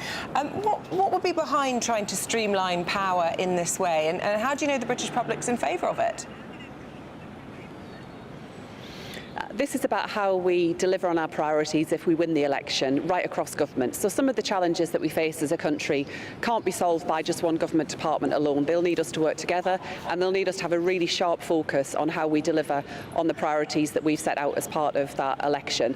So, for example, where it comes to support for children with special educational needs and disabilities, that's one area that primarily sits within the Department for Education, but where we can't make the progress that we need to see on this unless we work more effectively with colleagues in health too, and in much more areas besides. So it's about how we work together to drive the change that we want to see for our country. Bridget, it's interesting you talking about arts and performance, because I see them as very general, as not just specific subjects. I do think if you're trained in drama or performance, singing or anything like that, I think it helps you in everyday life. It helps you no matter doing her interview this morning. No matter what you do in life. So you going on to be a politician, was there anything at school that you would hark back to and say that really has helped me? So I had the opportunity to study the violin at school, which was really important in terms of performance skills, in terms of confidence, and you know, I really loved it. I loved music. I really enjoyed it, and that did make a big difference to me. I think the other area that I found of real benefit was I took part in a Saturday morning drama class at a local community centre. I was quite a shy kid when I was growing up, and that gave me the opportunity to perform in front of lots of people. It gave me a confidence around public speaking, working with others, and I want those opportunities for all of our children and young people. I think it's incredibly important that they get those range of opportunities. For some, they'll go into careers in those fields, and that's fantastic. For others, as you say, it's about making sure they've got those skills, those abilities, and also just an enjoyment, really, and a love that comes from finding something that you really find fascinating and that you enjoy. We're sitting discussing in studio here whether acting, for instance, and looking back at the Oscars last night, whether acting has become too politicised, and we say that 94% of children go to a state school, but just 60% of those children become actors, directors, musicians, etc. Do you think there is a case for the undue politicisation of the performing arts? I think in a free and open society, people, including those who win awards and who have a public platform, have got the right to say what they believe, to express their opinions, and that might include political subjects. It might be sometimes where I agree or disagree. But I do think it's important that, you know, people have got the right to express a view. I, in terms of what I'm responsible for, want to make sure that we've got a diverse range of people that have those opportunities to win those awards because they've had the chance to study drama, for example, and sadly that's being squeezed out of state schools, and I think we've got to take action to change that. Thank you very much. Thank you. Bridget Phillips in there. Thank you. So Hayley, did you take into account what she was saying there in terms of the politicisation of the performing arts, and do you think that the way school is at the moment, that it dictates what we are seeing on our screens? Well, I used to have a theatre school, Eamonn, and so children would come along to the theatre school. And like what you were saying earlier, I think it's so important. It can help you in everyday life with, you know, people skills. And I used to think if I'm not even teaching dancing, I'm teaching the kids confidence, getting up in front of their parents, doing stage shows. So I think it is a really important thing that needs to be pushed further forward, for sure. OK, Stephanie, final word to you. Well, 95% of the films that were featured in the Oscars at the awards last night had a heavy message, and I think a lot of fans now, they're quite intelligent and they expect more from celebrities at award shows like the Oscars. They want them not to just be vacuous and to communicate about what's going on in the world. Thank you both very much indeed. Thank you, ladies. We're going to take a break. After that, we'll be talking about all the big stories of the day with Biggins and Dawn Neeson. Don't go anywhere.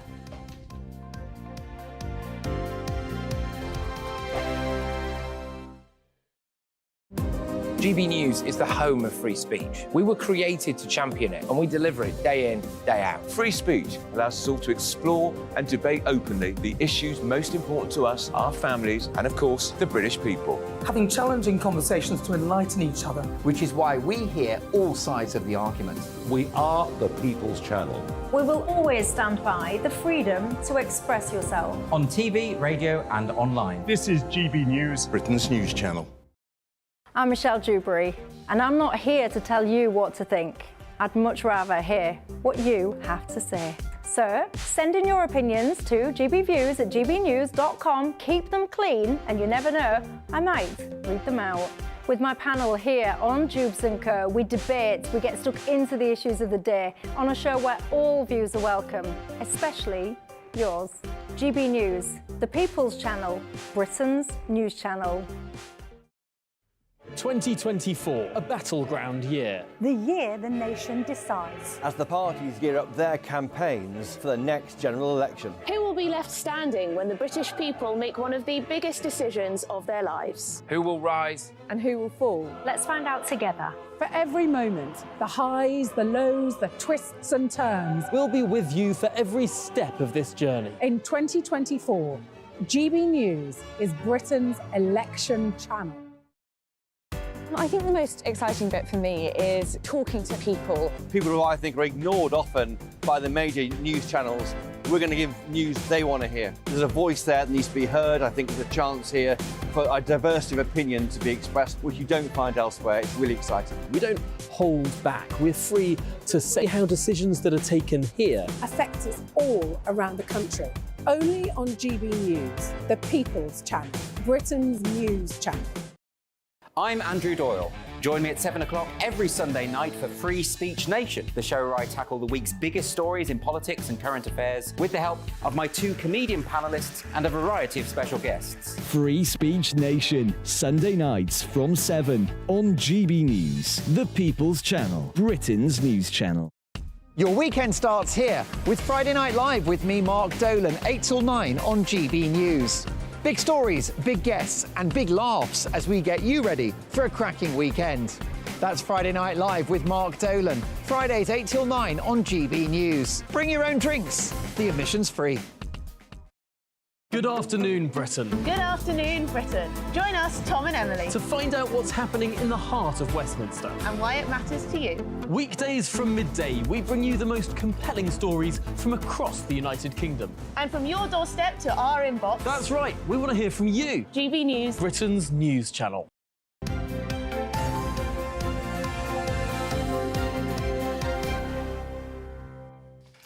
Fascinating. I'm just talking to Biggins there about people he's acted with and who died on stage. and various other things. Oh, it's terrible. It's terrible. Do you think that's stage fright at its worst? Probably Right, did good way to go on, though. Well, I suppose so, but I mean, you know, it was a shock to all of us because we were all out at Windsor and we were about to go on tour, and she didn't make it, poor girl. Oh, that's what'll happen to me. Oh, don't say at about that. 10 to 9 in the morning. Oh, stop it. Christopher Big and Storm Neeson, they've got what's in the paper, Storm. We want to start with the royal photo scandal. The royal scandal on the front page of every single newspaper. A couple of them have just gone, happy Mother's Day picture, isn't it wonderful? And all the others have gone, there's something wrong with this picture. It's been airbrushed, it's been photoshopped, there is something wrong with it, it's taken in autumn, this is not taken now. So all the speculation, it was meant to dampen down about Kate's health and the state of the royal relationship has just actually exploded once again. And if I was Kate waking up this morning, I'd be absolutely furious at how this has happened. Someone's head's got to roll surely over this. Yeah, because this isn't just conspiracy theorists, you know, having a field day here. This is 4 international, highly respected and trusted Picture news agencies kill noticing this picture. Just to explain how unusual a step that is, especially for a royal picture. It is very unusual. For a royal picture, I don't ever remember it happening before. I mean, for the 4 agencies to put out a kill picture. Interestingly, PA in the UK haven't put out a kill notice on it. They said they're seeking urgent clarification from the but palace. this is the thing now we need, Isabel, is urgent clarification from the palace about what happened. The only way they're going to dampen down this furious speculation now is to explain how this has happened. You put out a happy family picture to get rid of all the speculation, and instead you've just increased it. Good job it wasn't of you. You take so many pictures during the day. There's so many. We Wait till you see what I could do with this latest one, Eamonn. At Crufts, the best of show was a 3-year-old what? Australian Shepherd dog, known as Viking, and a really gorgeous dog. Interestingly enough, he thinks he's a mountain goat, which I think is just marvellous. So he's a bit confused, Beautiful-looking dog. Isn't it a beautiful-looking dog? And she annoyed. became very emotional, the owner, as you can expect, because... So that's the overall winner, is it? That's the dog of the year at Crufts this year, yesterday. It's a bit weird. Sorry. Australian Shepherds are actually really expensive, I think. They are.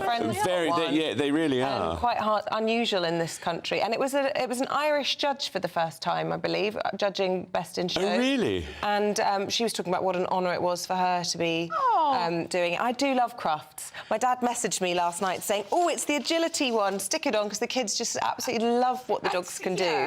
It is one of life's great joys, but the bits in between the actual running around is rather woke. And interestingly enough, too, there was the Oscars yesterday. There was a dog sitting on one of the seats in the front row, and that got a great reaction from everybody. I think it was a dog that was in a film. Oh, for goodness' sake! And they were saying, you know, that it was how wonderful it was, and it just sat there looking rather a bit like everybody else, all the other stars. So this one thinks he's a goat, that one thinks he's a Hollywood A-lister. Yeah, exactly. But I think it's good. I think, you know, to celebrate dogs is great.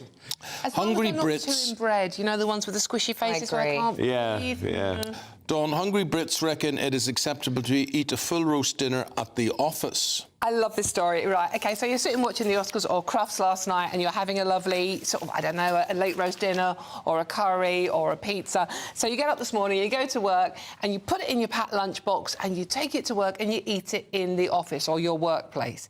Is this acceptable? No. No. Oh, that's the end of that debate, then. It's yesterday's food, for a start. Yes. And it sounds like there's too much of it. Oh, can you imagine? I mean, opening that plastic container and seeing another roast dinner or a curry. But it doesn't just have to be a roast dinner. I mean, I have been known to have a hard-boiled egg of a morning. Steady on. I've heard that about you. And a few people complain about them being a bit whiffy. I've sat next to people eating stinky crisps and things. It was just antisocial, isn't it? Yeah. Garlic. Do you object to people having garlic? No. Well, I reckon I have so much garlic myself, I probably can't smell it. What I do object at is anybody eating at their desk, anything. I think it should be an onus on employers to ask staff to vacate their office to eat. Yeah. Because it's good for the staff and it's good for everybody else in the office.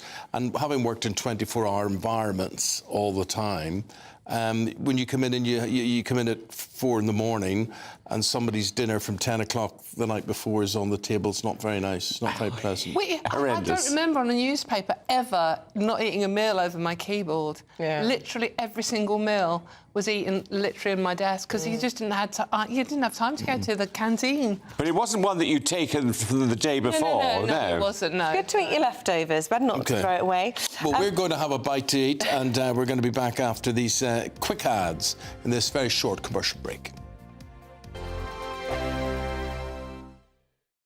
Big news, big debates, big opinion.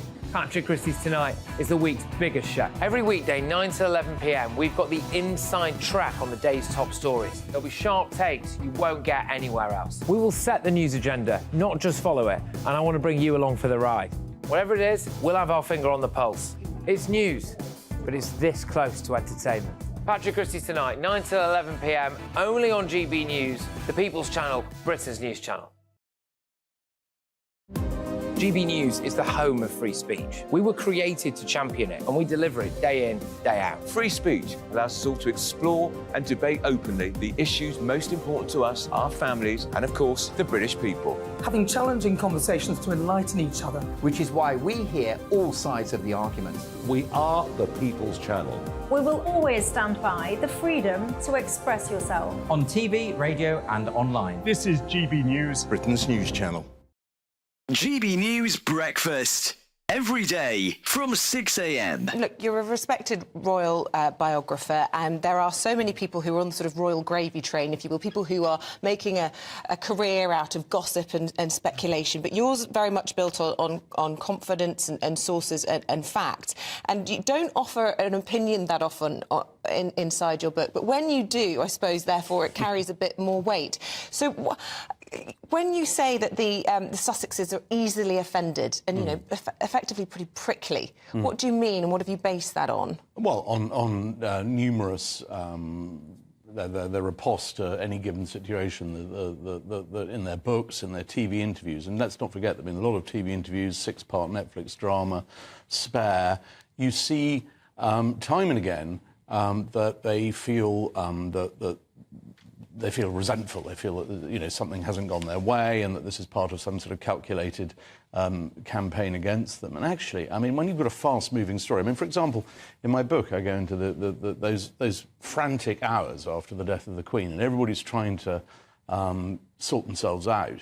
And Harry writes in his book Spare how you know, no one will return his calls and he can't get through to anyone, and it's sort of it's just all a bit me. And actually, the whole kind of royal machine, if you like, is a team effort. And I just think it's very sad because, you know, Harry and Meghan, they had such potential. And now when we do tend to hear from them, on a royal matter, it's just to say how miserable they were being royal. And that was, you know, they were royal for whatever it was, 600-700 days. They're post-royal now for over Can you envisage a scenario where they're back in England and they're back in royal life? I can't envisage a situation where they're back, as it were, as part of the sort of royal working unit, but I could certainly see it becoming a kind of normal thing for them to keep.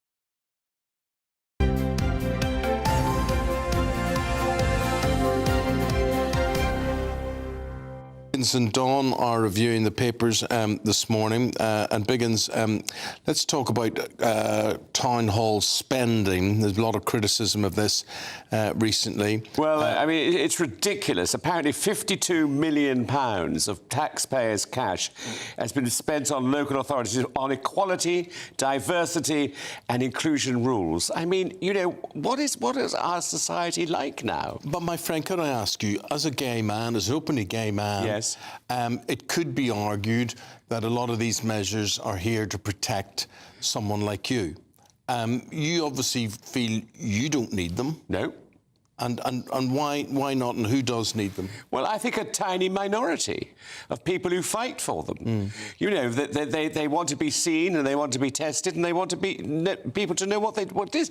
I mean, this whole business now of emails, you have to say his or her or him or I am or what are you? You know, I think it's wrong. I never fill that in. Do you fill that in? No, I've not filled that in. But I do think, look, is there a sensible point to all this? We've seen what happened to Birmingham City Council when they failed failed in their obligations to pay women what they were due and then bankrupted themselves, retrospectively paying it out. So if they are investing a little bit of money, making sure they're meeting equality standards, is that... Yeah, but there's a difference between the inclusion and diversity, blah, blah, blah, blah, whatever. But it's easy for us to lump it all in together, but aren't there some important points in there? But that was a glaringly obvious sexism, Equal Pay Act issue, wasn't it? That's nothing to do with this sort of like wasting money. And the NHS do it as well. I mean, we pay all these people hundreds of thousands of pounds every year to tick boxes when really people are dying of cancer.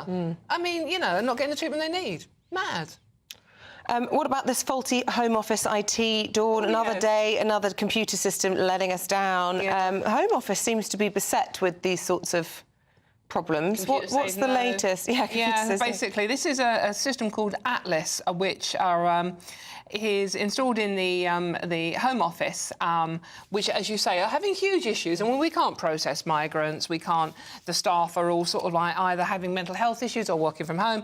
And it's just not working, basically. So it's costing the Home Office, i.e. taxpayers, which is us, £71 million in errors. And we all saw what happened with the Post Office with the dodgy computer system. So you've got people who are sort of like waiting for visa clearances, migration issues, who are just being left waiting with no answers, but when it should have been very, very simple to sort. So that explains then all these long, lengthy waits. It's a part of the explanation, yes, apart from the fact... It's interesting, though, these things, you're absolutely right what you're saying.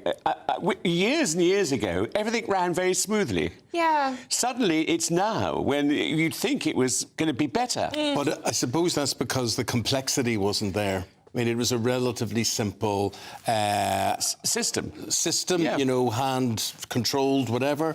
Now we entrust an IT system, artificial intelligence, to do something that was never required before. It's like we know the price of everything and the value of nothing. Absolutely. Well, that's probably the internet is to blame, isn't it? Yes. That's all over the world, because people all over the world can see what other countries are doing and how they're living. So it becomes a real problem, I think. Then that's... It's interesting, going back to the main story of the day, sorry, Eamonn, the royal picture on the front pages. If you look at sort of like, you know, if you run it through AI, there are various results as to how much of the photo has been enhanced and how much of it is natural. But, I mean, the percentages are all over the place. It ranges from 15% up to about 45% that it has been artificially produced, rather than just being taken by William. It is interesting. There was a great article over the weekend in the paper about the fact that when Prince Philip joined the royal family, he was hated by 5 or 6 top members of the royal family. You can imagine. I mean, you hear so much about the Queen Mother, Elizabeth, the Queen Mother, which is the Queen Elizabeth's mother, Bose Lyons.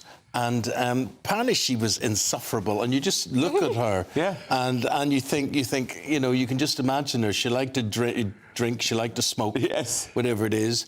I think she's got off in history really quite lightly. Yes, she has. Well, I think that was because they did things during the war. During the war, like going round to people who were bombed out and saying nice things.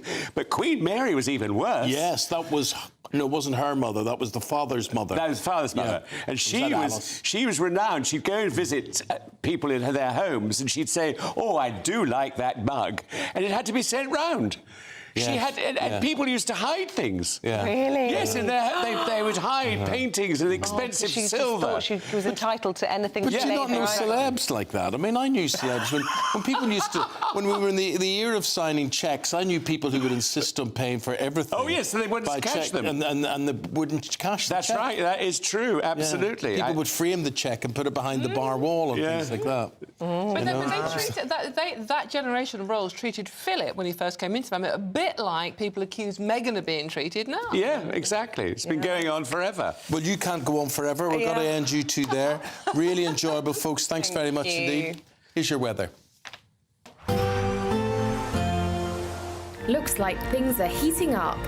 Boxed boilers, sponsors of weather on GB News. Hello there, welcome to your latest GB News weather. We're looking at a damp start across many areas, a lot of cloud through the day today. Still rather chilly, particularly along some eastern coasts, and we can see across the board lots of cloud this morning, outbreaks of light rain and drizzle in places. Little change as we go through the day today. We could see a few brighter spells developing across some western fringes. The cloud does lift and break a little to allow some brightness through, but across northwestern parts of the UK, Northern Ireland, western Scotland, it remains damp here. Outbreaks of rain. Temperatures largely in single figures across the north and the east. Highs again around 12 or 13 towards the southwest in any brighter spells. 1 or 2 showers possible here too.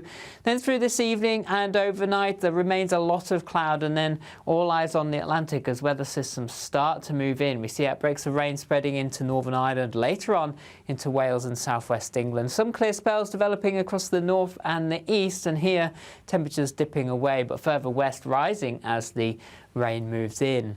So Tuesday, a bit of a west-east split. Areas of rain across western areas, slowly pushing north and eastwards through the day. Some of this could be heavy at times. So another cloudy day to come for many. The winds start picking up behind this weather system, but coming in from the southwest. So that allows temperatures to rise. Best of the dry, brighter weather holding on across northern parts of Scotland. Temperatures starting to rise, 13 or 14 in the south. A brighter outlook with Box Solar, sponsors of weather on GB News.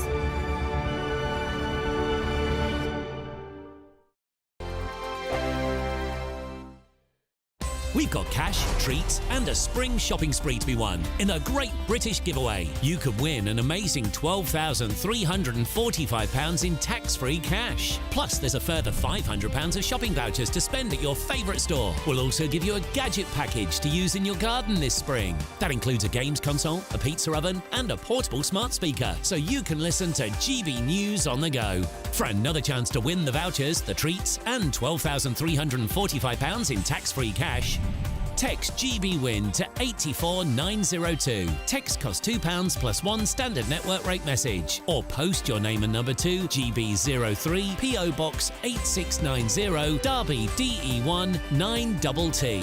UK only. Entrance must be 18 or over. Lines close at 5 p.m. on Friday the 29th of March. Full terms and privacy notice at gbnews.com/win.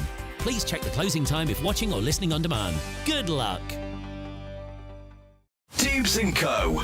Weekdays from 6 p.m. Get this right, we all know by now, don't we, that so many NHS workers are abused by people that they're trying to help. We'll all agree that that is pretty damn disgraceful, but what do we do about it? Because now some London hospitals are looking at whether or not they should be able to ban people that do this for a year from those hospital facilities. Is that the way forward? Daniel, do you like this? No abuse, no excuse, that is the campaign? There's no other choice for most people. It's either the NHS or nothing. And if you're going to take that monopolistic power, then you need, I think, you have responsibilities towards people. You can't cut them off. So there are ways in which, of course, you can bring criminal charges against them. If they committed a criminal offence, that's fine. They might even be locked up in jail. But what you can't do is cut off health services because you're the only supplier. Well, yes, I think you can cut it off and you should cut it off. London is very different from everywhere else, and it goes back to a conversation about immigration. The majority of nurses in London are either African or Filipino, and it harks back to their nature and their culture. When you're younger, your parents look after you. When you're older, you look after them. They don't go into homes. So there's a way that a threshold of tolerance they have that is above and beyond most people. So, because I found like when I was younger, most of the nurses were white. Now they work in hospitals in Ascot and Somerset. London is the war zone. I have seen horrific things happen to nurses, and they stay. They show up for work. There's a protection they are owed, beyond owed. And if you abuse something that's offered to you as a part of your citizenship, there should be a penalty for that. For the same reason, you're obliged to use it. There's no offer involved in the NHS. But there is an offer, because at the end of the day, like you figure out how to get money and go private. So just because you've created something that gives you no, it's easy. If it's that's easy, an impossible solution. They've created something that's kind and easy and beneficial to all, indeed. But it's a good thing for all. Do not abuse it. That simple.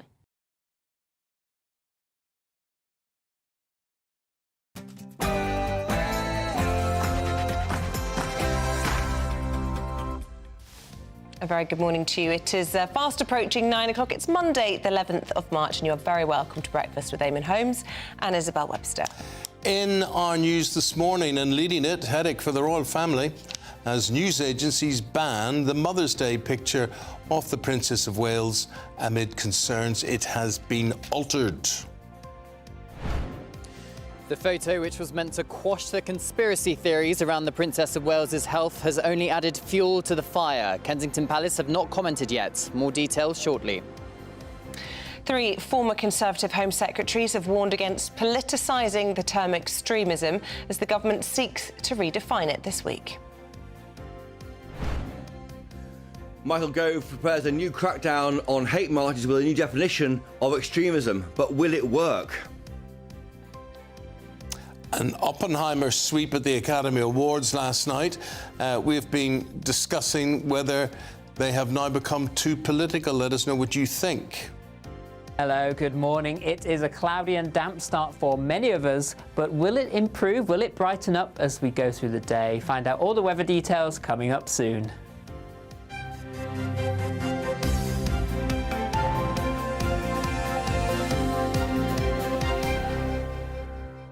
So it has been leading our programme all morning. A seemingly innocuous photo of the Princess of Wales and her children was released for Mother's Day, but it's erupted into a scandal for the royal family.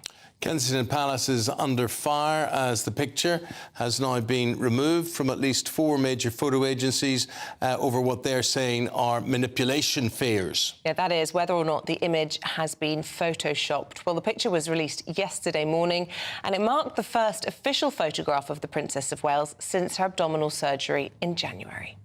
Let's now speak to Vanity Fair royal editor Katie Nicholl and royal photographer Ian Lloyd on this one. Ian, what are you thinking about what you're seeing? A lot of us sort of can't see what the fuss is all about. What's your take?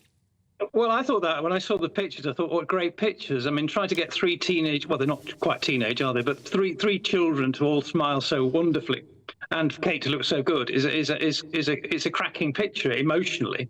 It's obviously just that when you zoom in, some of the detail is the technology is a problem, which I hadn't realised until it was pointed out. And then you zoom in and see various things, don't you? Yes, and I just wonder, you know, you've been a royal photographer who spent 20 years photographing, in particular, I think, the Queen Mother. I mean, can you remember a time when 4 respected international news agencies have sent out a kill notice on a picture saying absolutely do not run this picture because we can't guarantee its authenticity and they believe it's been doctored? I mean, it's unprecedented, isn't it?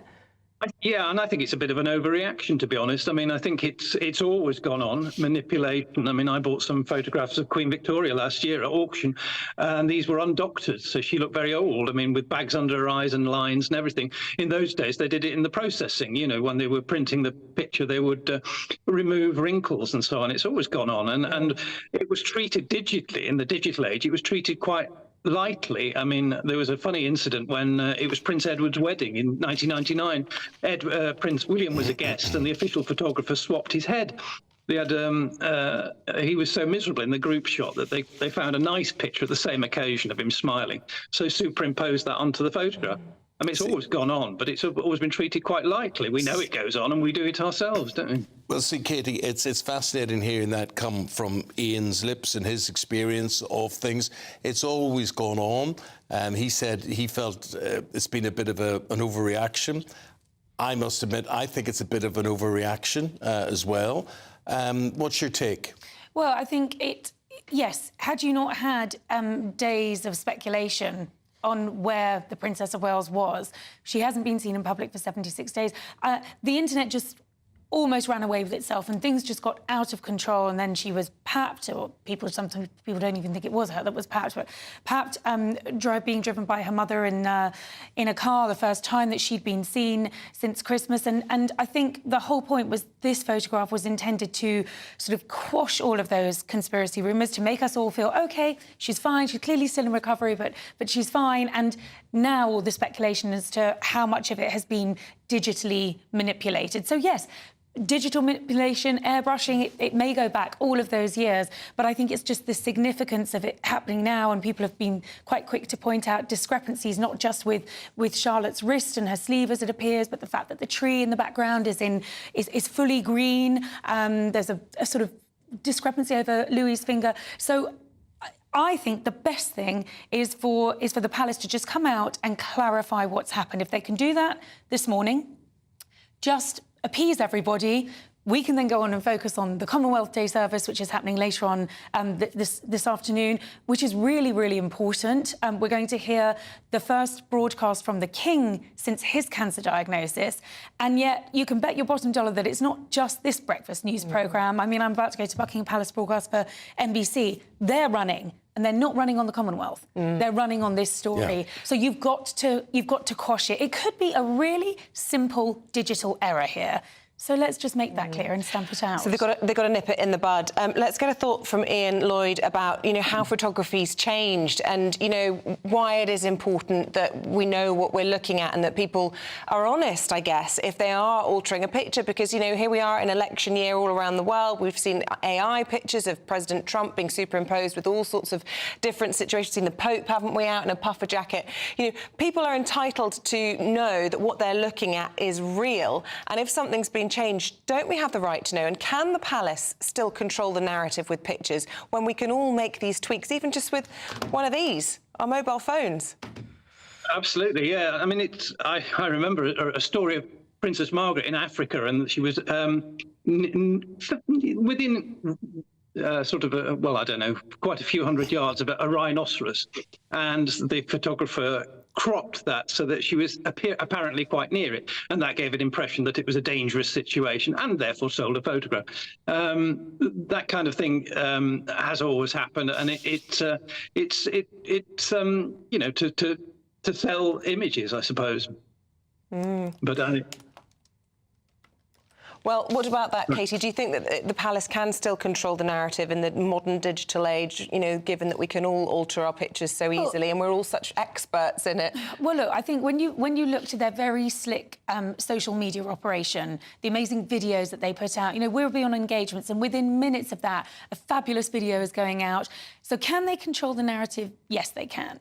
Absolutely, and I think we're seeing that with social media. I think the problem is with something like this, the longer the speculation and the rumour mill continues, then they lose that control of the narrative, which is, if it was me, my advice would be, let's say something now, because I think there's often a hope that by not saying anything and just leaving it, it will eventually run out of fizz, and it does. But the damage that's being done in the meantime, when you only need to go onto Twitter or onto Instagram to see some of the wild conspiracy theories about this. I mean, some people are just alleging that this was not taken when it was. This was not the Princess of Wales as she is today. They really want to stamp that out because this was intended to put a positive message out there. Katie Nicholl, thank you very much indeed. Ian, thanks for your take on things. Thank you very much indeed for that. Cheers. Cheers. Let's talk about politics now, shall we? It was a weekend marked by another pro-Palestinian protest across the capital and some concerns being raised again over rising extremism. Today, 3 former Conservative Home Secretaries, Amber Rudd, Sajid Javid and Priti Patel, are calling for a united political consensus to tackle the real threat from Islamist extremists. So this comes as Community Secretary Michael Gove prepares to announce a new government definition of what constitutes extremism.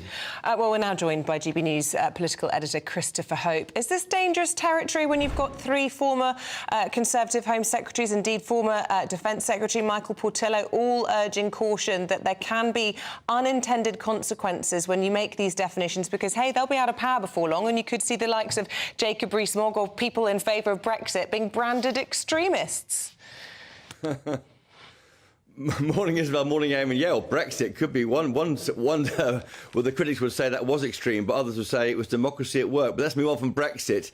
But yeah, on Thursday we're going to hear from the Community Secretary Michael Gove with a new definition of extremism. What he wants to do is try and capture and ensure that public money can't go towards far-right groups and Islamist groups who currently can, some of them can get hold of public money from universities and government bodies and the like. The big concern, though, from MPs on the Christian side of the Tory party and others is that gender-critical feminists, devout Christians, Jews, Muslims could all fall foul of this new definition. I think that is why it is dangerous ground trying to define what is extremism in words, because language can only go so far, and if you try and define things too much, you might then rule out what many of us would see as legitimate protest. So that is the difference. That is the problem, the difficulty facing Mr. Gove. Those three you mentioned there, didn't you? Priti Patel, Sajid Javid, Amber Rudd. Sajid Javid, of course, he's been pushing hard for this a war memorial for Muslims who lost their life in the First and Second World Wars. They are from all different faith groups. That's the idea. They're trying to get some consensus, but getting a consensus here is proving difficult, and we'll see more from Michael Gove on Thursday.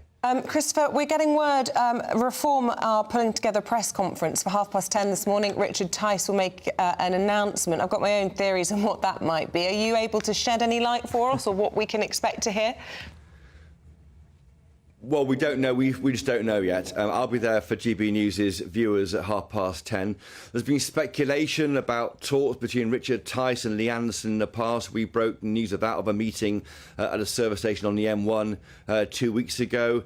That's an idea. Will Nigel Farage be there? We don't know that. What will he say about his political future? Of course, he's been telling us repeatedly he hasn't decided yet. Will he go back into full-time politics for the election this year? Of course, he's the major shareholder in Reform UK. It's his party. Will he want to fight for it? We don't know yet. In fact, will other MPs try and come across the floor and join Reform UK? Will it be a different thing altogether? We just don't know. So we'll be there. But it sounds like quite a big announcement. So I do advise viewers and listeners to stay tuned to GB News all morning. OK. Thanks very much indeed, Chris. Got to leave it there. You've got a good few more days to enter our great spring British giveaway. It's your chance to win an awful lot of things, including £12,345 in cash. What you've got to do is to be in it to win it. And here's how you could do that. Want to be a winner? You've won £18,000. Oh, flipping heck. I don't know what to say.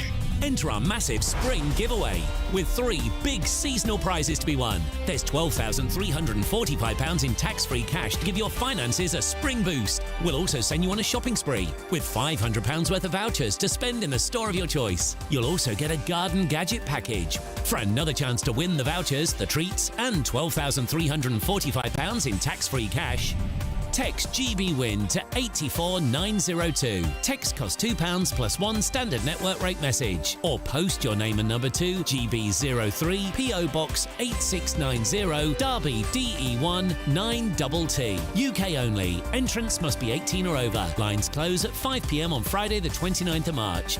Full terms and privacy notice at gbnews.com/win. Please check the closing time if watching or listening on demand.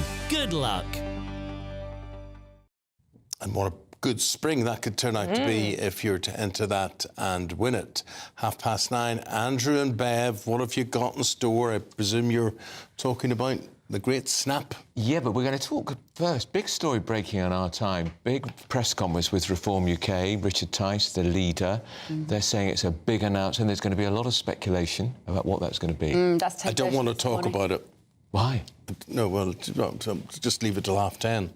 Well, anyway, it's going to be a big story with all sorts of ramifications. I should think they're very nervous about this in the Tory party, I would be thinking. Well, yes, and the Labour Party probably be licking their lips as well. Yeah. OK, so you'll be talking about that, and of course you can't avoid the story of the day. Amazing.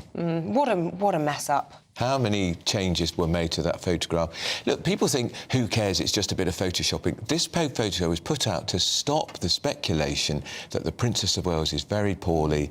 This is supposed to show her happy, looking healthy, and they screwed it up big time. The pressure is on Kensington Palace now to issue a statement, particularly before America wakes up as well this morning, because then it's going to be all over the global press as well, American press. So there may be some statement. We're hoping possibly by midday we might hear from the palace, so stay tuned because also they are under pressure. The entire royal family is out on parade today at the Commonwealth Day celebration, 75 years old. As is the King. He can't be there, although he's recorded a film for a message for it. But Prince William, of course, will be there. Queen Camilla will be there. So the royals back in the spotlight again on a day when they're in the spotlight for the wrong reasons. And Labour's plan to get young people in arts, not just children from wealthy families. And we've got a Just Stop Oil protester in the studio. We do like to give them a hard time, particularly as they're planning to ruin everyone's holidays this summer by stopping planes taking off. So we're going to be asking them So why. a jam-packed show. It is jam-packed. We'll look forward to it. Thank you. The thing is about that Labour philosophy as to who is getting access to the arts. They say that the arts is being squeezed. The school, squeezed for what? Well, that's my point. What are they improving as a result? Nothing. But what are they dropping arts for? If you drop drama and you drop music and you drop, what do they replace it with? You see, because they weren't, the secretary, the shadow secretary, wasn't able to answer me on that today. But I think it's easy to say all of this. Oh, it's only posh boys that can do drama and whatever. But I guess the difference is that the schools, the private schools, have got better drama facilities. They've got more theatres. They've got spaces. Sometimes, you know, your basic state school doesn't even have a room large enough to host a rehearsal for a play, for instance. So some of it will be about investment in buildings of schools just to facilitate arts performances. Where are they going to get all this money from? Well, quite. Well, just get a roof that stays up and doesn't fall down might be a start with all of that. Andrew and Bev from 9:30. They got that big political announcement at 10:30. But meanwhile, we're going to be focusing a little bit more on the Princess of Wales. And in fact, the Prince of Wales. We'll talk about the Commonwealth Day service, which is coming up this afternoon. Cameron Walker will bring us up to date on that in just a moment.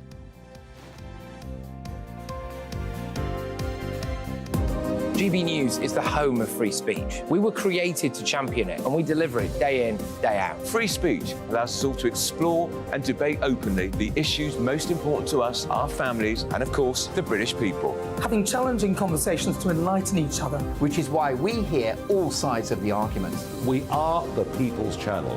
We will always stand by the freedom to express yourself. On TV, radio and online. This is GB News, Britain's news channel.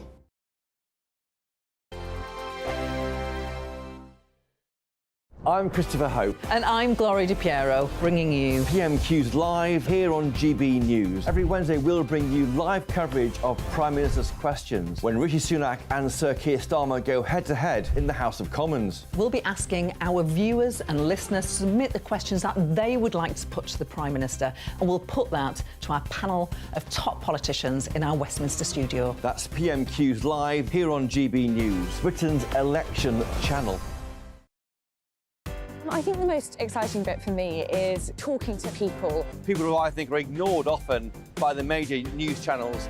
We're going to give news they want to hear. There's a voice there that needs to be heard. I think there's a chance here for a diversity of opinion to be expressed, which you don't find elsewhere. It's really exciting. We don't hold back. We're free to say how decisions that are taken here affect us all around the country.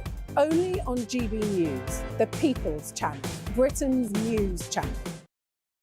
Mark Dolan Tonight, weekends from 9 p.m. I've personally been very torn on whether Prince Harry should have full police protection when he's in the United Kingdom. On the one hand, why should taxpayers fork out for somebody that's left the country and the institution? He is no longer a working, serving royal. But I don't think it matters. He is one of the most famous men in the world, and whether he's a royal or not, he is an ambassador for this country. And he still does good. Charitable causes, the Invictus Games, and he is still a nice and charming guy with a heart.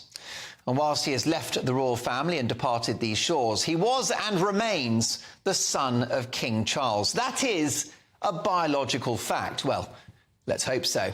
And it wasn't his choice to be born into royalty. It wasn't his choice to be the son of the king. And for that reason, I think he should have equal police protection to his brother William when he is in this country. He couldn't be a more high-profile figure, and unfortunately, like all the royals, Harry will be a target for some very bad people. I fear that if, God forbid, anything happened to him or his family, the authorities would have blood on their hands. So, it's not often that I back Prince Harry, but on this one, he has my support. Look what happened to his poor mum, killed in a Paris tunnel in the 1990s with an allegedly drunk chauffeur. A top royal security insider recently told me that Diana would still be with us today if she had had top royal protection at that time. So let's not make the same mistake twice. Prince Harry needs full protection and the best we've got. Yes, he might be a numpty, but he's our numpty.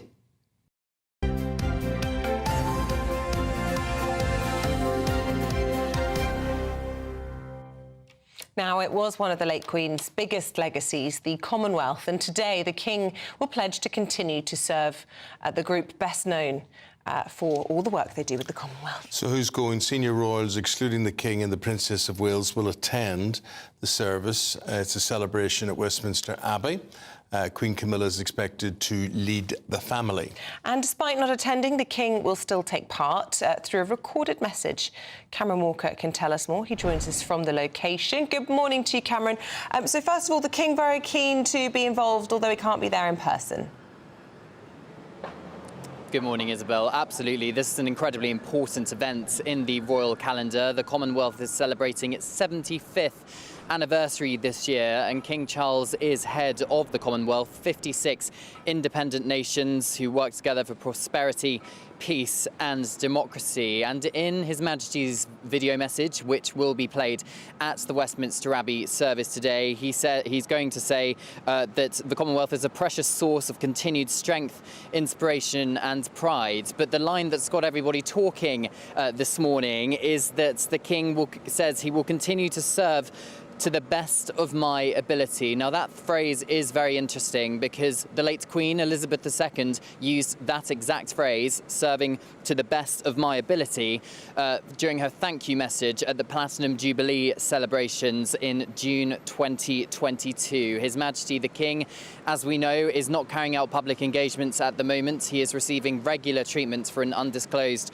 form of cancer. So His Majesty is not attending, neither is the Princess of Wales, who continues to recover from abdominal surgery and also has created headlines this morning herself from that image. But other senior royals are attending. So Her Majesty the Queen, the Prince of Wales, Duke and Duchess of Edinburgh, Duke and Duchess of Gloucester, the Princess Royal, Tim Lawrence, and also the Duke of Kent are expected to attend, among 2,000 guests inside the Abbey, who will also include prominent politicians, diplomats from across the Commonwealth, as well as young people and school children. The King, we know, is incredibly keen to get young people involved in the Commonwealth. He is expected to also talk about the environment in his video message, a cause close to his heart. But of course, there is a bit of a headache for both royal households today, and that is that it's going to be, it has been very overshadowed by this apparently doctored image of the Princess of Wales and her children released just over 24 hours ago. So it is going to be interesting looking at members of the royal family arrive at this service today to see if they are keeping calm and carrying on, or if they look a little bit flustered. You've been speaking to the palace this morning, Cameron. Look, they'll be under an awful lot of pressure to explain what on earth we are looking at. Do you think they're likely to put out some sort of statement? I mean, Katie Nicholl from Vanity Fair was saying they really need to nip this in the bud, and then all of the focus can move on to the Commonwealth Day commemorations or celebrations later on. Yeah, at the moment, the palace are remaining very, very silent indeed. The late Queen's motto was always never complain, never explain. Kensington Palace in particular really values their privacy, but of course it is a huge media storm, and the fact that 4 international agencies have ordered the image to be pulled from their systems because they are concerned that it has been manipulated speaks volumes. It is an incredibly delicate PR problem for Kensington Palace because it's an issue of optics and trust. It's only fueled speculation on social media, which certainly isn't going away. Of course, if they do say something, it could add even more fuel to the fire. But to be honest, there's so many conspiracy theories going on, really sinister conspiracy theories. It may just be easier for them to come clean and say, look, we messed up here. We took a few images, morphed them together, didn't check it properly. We wanted to give you guys the best image possible of the Princess of Wales to reassure you that she is recovering as expected in Windsor. But of course, staying silent is not helping at the moment. OK. Thanks. Cameron, it's going to be a busy one for you. Thank you. Dorothy says, do you think the royals should have used a professional photographer in this? It's only a photograph of the wife and children, and very nice too. It made me smile. I would say many of the others as well. It sounds like sour grapes. Belinda, I've been married over 30 years, haven't worn my wedding ring for the last 3 as I weight train, and the skin on my finger would often get caught between my ring and the weight, causing discomfort. I mean, there are plenty of perfectly innocent explanations that you could give, but the question is, what's the truth? Will we get to the bottom of it? We'll leave you in the capable hands of Andrew and Bev with Britain's Newsroom. See you tomorrow. Have a good day, whatever you're up to.